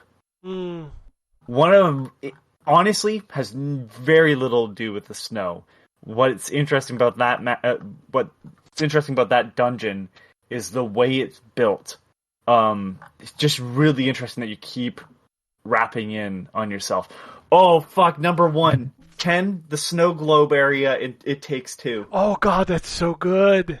God damn it! That is a great choice. That's when I decided, this game's a really amazing platformer. God, I miss that I game. need to finish that. That game is so Finish good. it.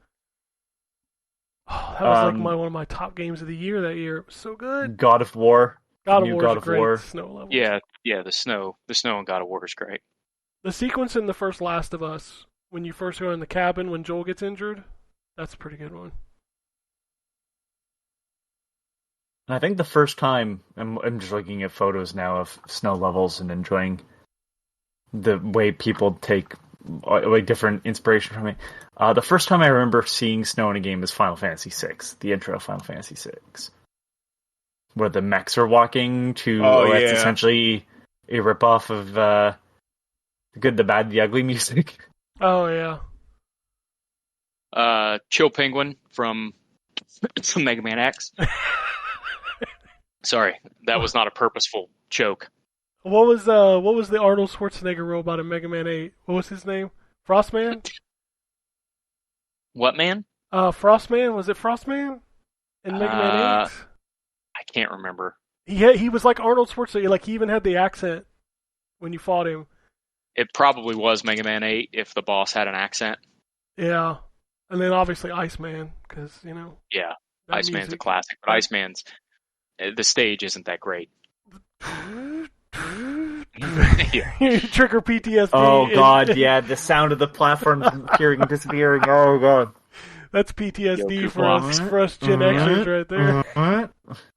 I have one more. To the person that wrote this in, if you really like the GoldenEye level, in Perfect Dark, there is a level that takes place on a plane, and the plane crashes, and you are in a snowy area, and you are going through the remnants of planes and you find a UFO, and this is by the time where the game has started getting really fucking weird and into the science fiction stuff.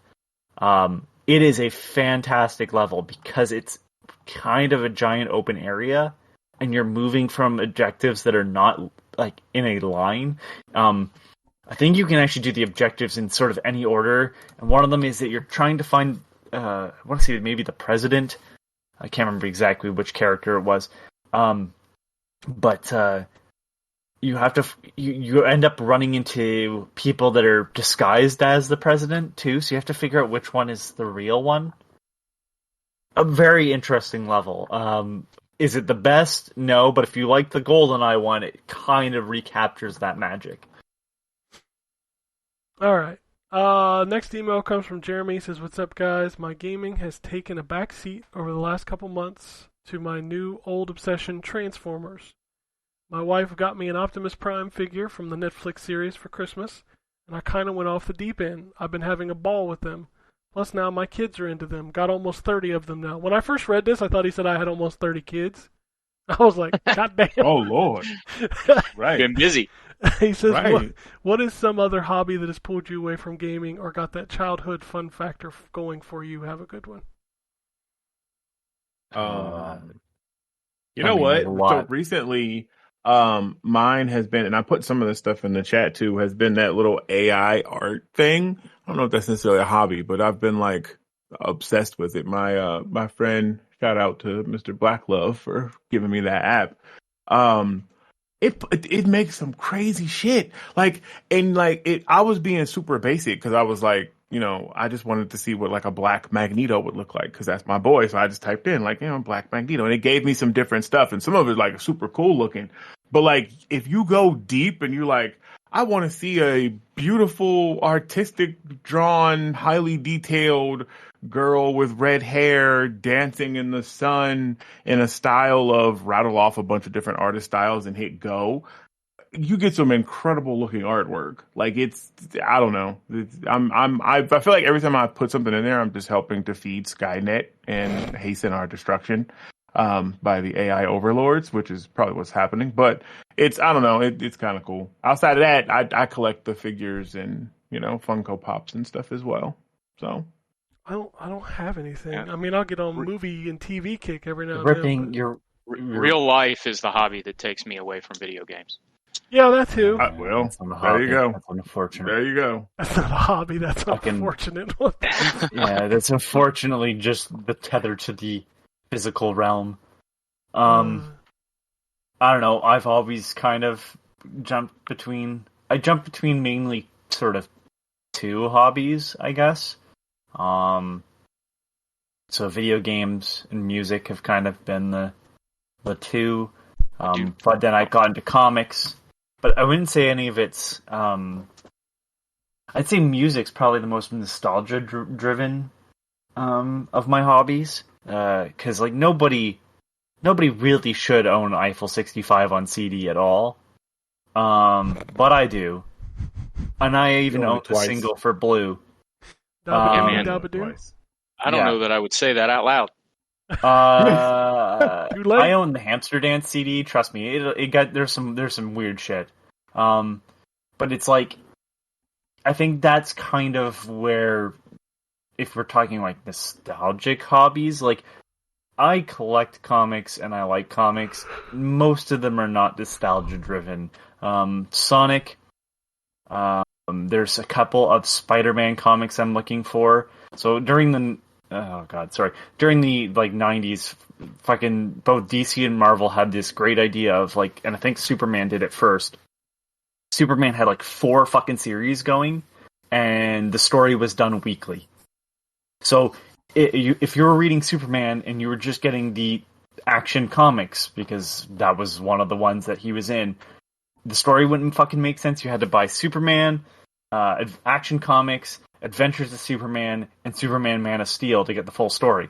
So the reason why I say that is Spider-Man did the same thing, where it was like Peter Parker Spider-Man, Spectacular Spider-Man, Amazing Spider-Man, and fuck, I don't even remember the last one. And like, if we're talking nostalgia, there is a book I read called Identity Crisis, and it's a story where Spider-Man is framed for murder, So Peter stops wearing that costume and makes 4 new alternate identities to clear his name.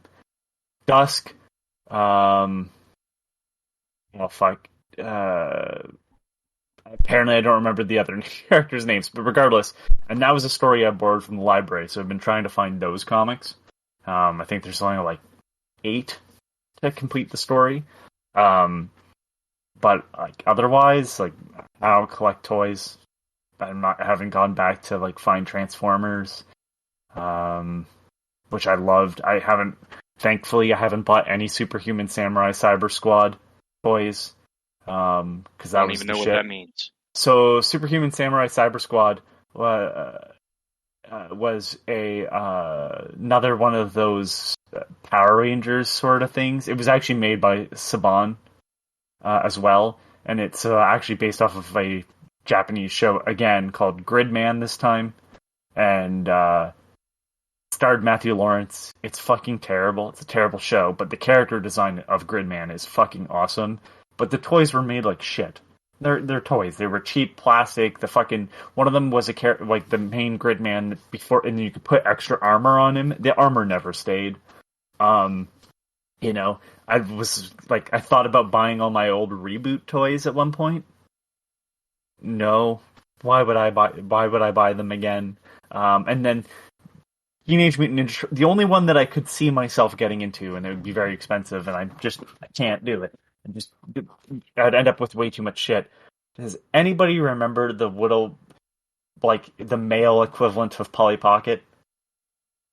Max Mini, yeah, or man, something Mighty like Max. that? Mighty Max. That's what it was. So they did basically Mighty Max versions of Teenage Mutant Ninja Turtles, and they were fucking awesome.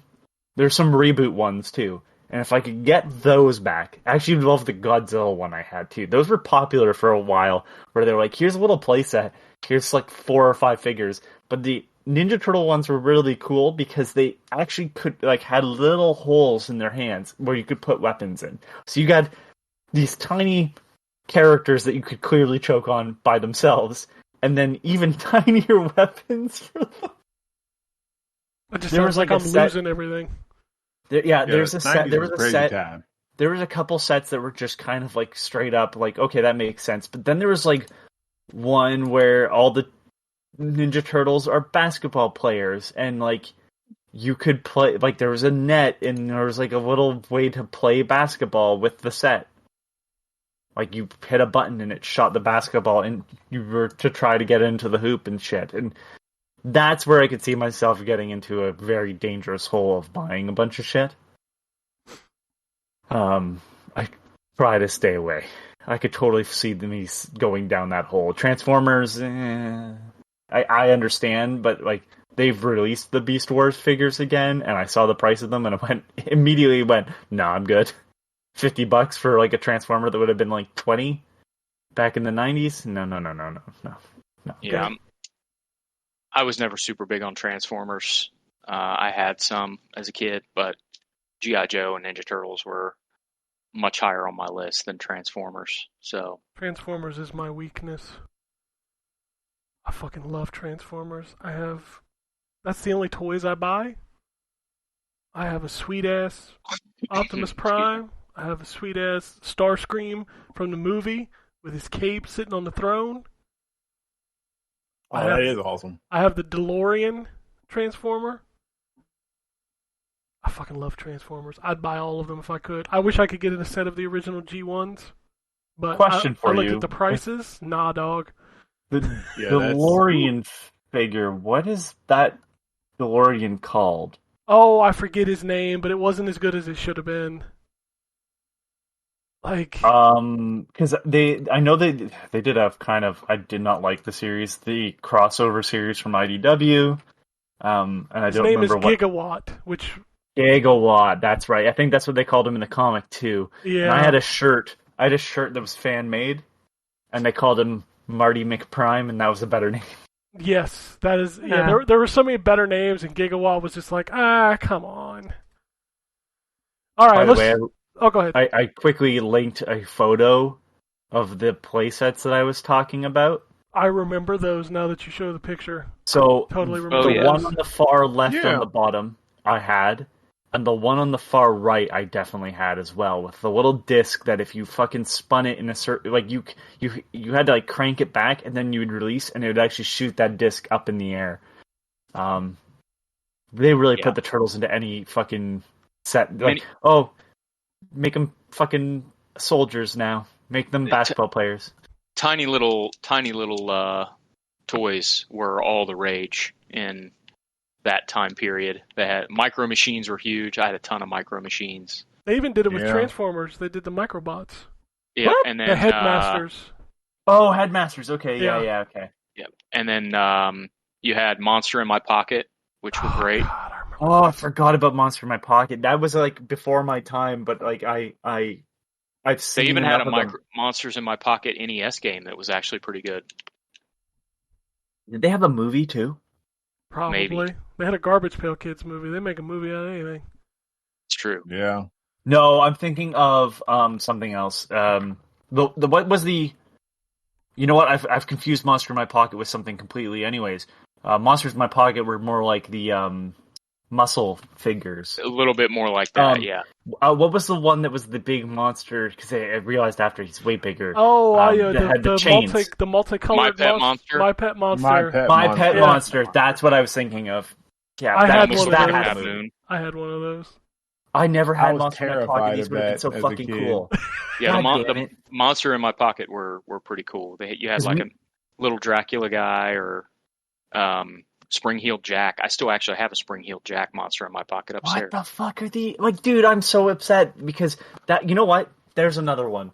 All the little old like figures like this. There was a bunch that were like fake Power Rangers and stuff. All these old like muscle, and like some of them were definitely just muscle figures that they put in like gumball machines. Yep. Fuck yeah, those were another one. Gumball machines back then had actually halfway decent stuff in them. So and I now, used to try to collect all the NFL helmets out of the gumball machines. I had a whole bunch of baseball helmets. And now, like to buy like characters like or figures like this, they're so expensive. Yep. All right, let's do the tweets and get out of here. Shogun says, I'm really trying to stick with Atomic Heart. I keep putting it down, but something keeps me coming back to that game. I understand all the criticism, but I'm really having a good time exploring the world and gaining new abilities. I just made it out of the first underground area. Oof, you way early. That's a hefty little game. I have quit. It happens. Yeah, I hate to say it. I decided it wasn't for me. I haven't gone back because every time it updated, I was like, well, I'm not doing this then, am I? It just did another patch yesterday of 30 gigs. Yeah, eat my whole ass, you fucking, like, fuck. Like, I'll go play this. Oh, it needs an update. Well, I guess I'm not, then. Yeah, they kind of shit the bed with updates at the beginning. They were doing way too bitty. And, like, I'm sure some of them definitely fix some stuff, but I haven't, like, run into like major issues where I'm like, oh god. No, it's fine. Right? I don't know. It's just one of those like, fucking stop updating. Can I? And then it's like, well, you can't play this without an update. Thanks. Perfitty says, what's up, fellas? Hope you all are having a wonderful Sunday, and I hope that this tweet catches you guys in time. So far, I finished Atomic Heart, Wo Long, and now waiting on Lies of P. So far, 2023 has been a solid game-wise for me, and I'm loving every minute. By the way, have you guys played Merge and Blade? If not, I highly recommend it. Trust me. I have not yet, although I keep thinking about it. So, what is it? Oh wait, that's the Game Pass game. Never mind, I know what it is. Isn't it like a 2D? I haven't played it. Like dungeon something? I thought I saw a video of it. It almost looks a puzzle like game. Yeah, it's like a puzzle game. Okay. Oh, it's like Tetris, isn't it? Like Tetris, but you have a little bit. Yeah. But it's like a war battle, right? I'm sorry. What is this? Merge and Blade. It's on Game Pass, I believe. It's like it's like you do the Tetris pieces and then they battle each other like Advance Wars kind of fighting or something.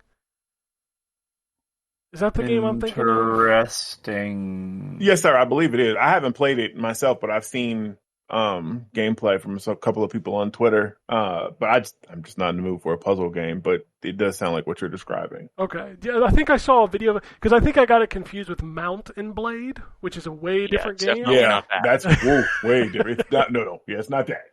Okay, because when they first said it was coming to Xbox Game Pass, I'm like, oh, that third person like multiplayer game. Okay, that's fine. And I'm like, oh wait, no, this is a different game. They're running out of names to call video games. That's all I'm gonna say. Yes. Yeah. I mean, look at Switch. Lord, they just had throw words together and put them games out. Like Outer Worlds, Outer Wilds, like released within like 2 months of each other. I'm like, come on, man. Don't do this. Yeah, 2023 is crazy. Like, I was like, when I played Hogwarts, I was like, this came out last year, didn't it? Because I was like, because this might be on my game of the year if it's not. I'm like, oh no, that came out in 2023 too. Because fuck it, everything's coming out in 2023. It's gonna be awesome. Yep. Like, I don't know how I'm gonna pick 10 games this year. Period. Like, It's gonna be hard. I don't know. Like, Mortal Kombat 12's coming out. Legend of Zelda's coming out. Street Fighter 6 is coming out. Diablo's coming out. Like, that's the stuff that's not out yet. Right. Like, I could already give you 10 games of 2023 that are awesome. Forgot about Mortal Kombat. Yep. Jeez. Dude, there's like, was it like 3 big fighting games this year? If Tekken makes it, and then Street Fighter and Mortal Kombat, like, that's insane. Yeah. So it's a lot of stuff this year. Like there's something for everybody, and yeah, it's gonna be crazy. For real. I don't even know how I'm gonna do it, man. I don't know. Like, what's my game of the year? Well, it's Mortal Kombat. Meth. You know? Meth. That's how you'll be able to get time. Meth. Never sleep again. Just do some meth. We already had Hi-Fi Rush. We got Spider-Man coming. Yeah. Oh God, that is this year, ain't? Fucking Starfield is out this year. Yep, it's going to be a crazy year, man. God damn. We have to split stuff up, like action adventure. You know, like we have to categorize. There's so much. Oh my God. 2023 is the year. It's like, yep, COVID. This is the result of COVID. Like, everything that got delayed. Here you go. You could just have it. Yep. Hope you got some money. Jesus Christ.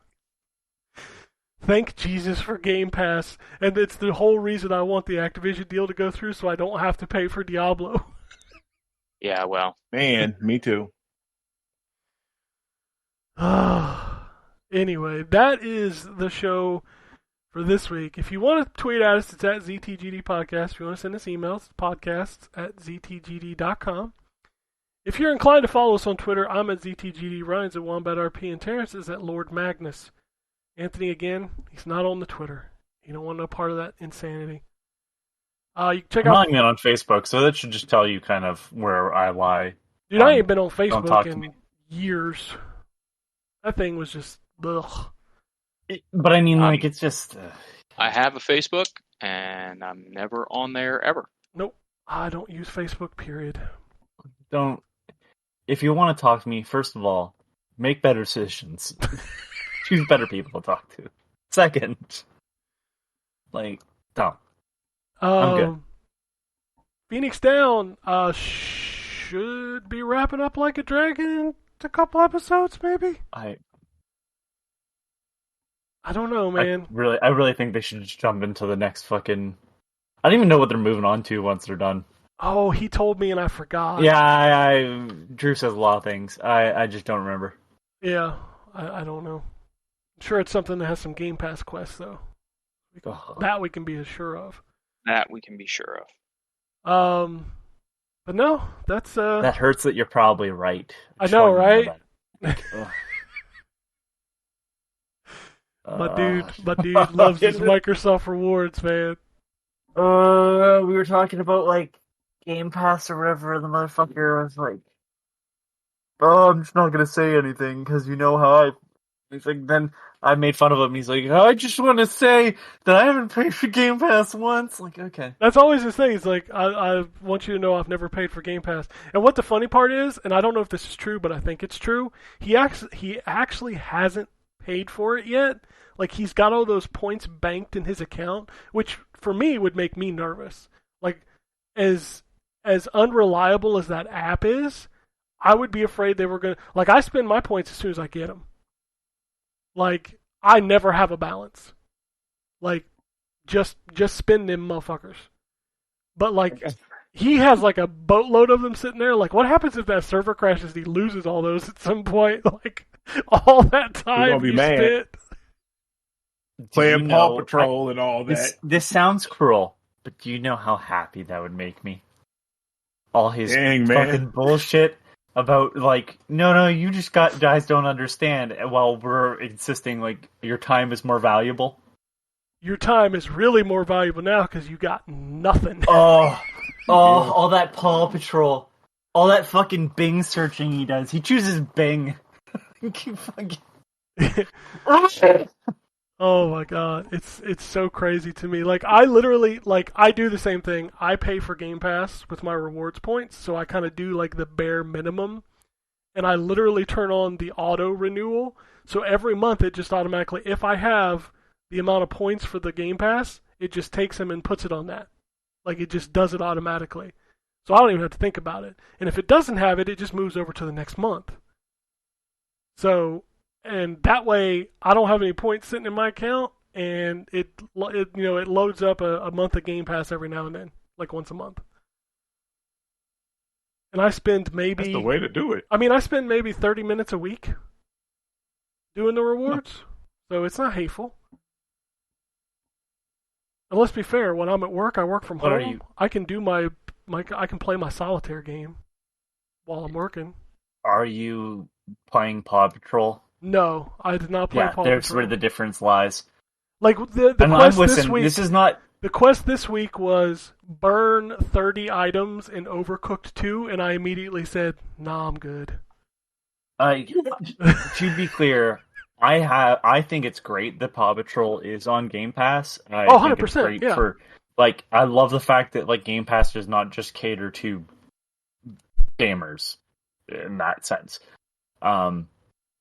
I'm just making fun of Drew specifically because this motherfucker will say, like, it's worth it because I save a couple bucks, but he has to spend the time downloading it, time playing it, and he can say, well, it was just 5 minutes. It ain't just 5 minutes. Dude, I think we spent an hour total doing that stupid Madden quest because he asked me to do that with him. Yeah, he fucking roped you into that shit. And I was like, it needs to be the Xbox One version, remember that. Oh, yeah, and it was last year's Xbox One version, not even this year's. Man. I just, like, the last day you could do the quest, I was like, Drew, are we doing this? Because if not, I'm going to go play a good game. You know, right. Drew's not even here to defend himself. They all knifing him in the alleyway. Right. I've knifed him in the alleyway to his face, though, alright? Like, it's... Even if he was here, this conversation would be going on like he wasn't. Oh, yeah. He's a good man who makes poor decisions. With his time, not his money. Yeah. Oh, shit. But anyway. $15 or fucking 30 minutes a week playing shit I don't want to play. Oh, he spends a lot more than 30 minutes. I spend 30 minutes a week. Yeah, I know he does. I'm being generous. Yeah, no, I spend 30 minutes a week, which is nothing. That man, he does do, like...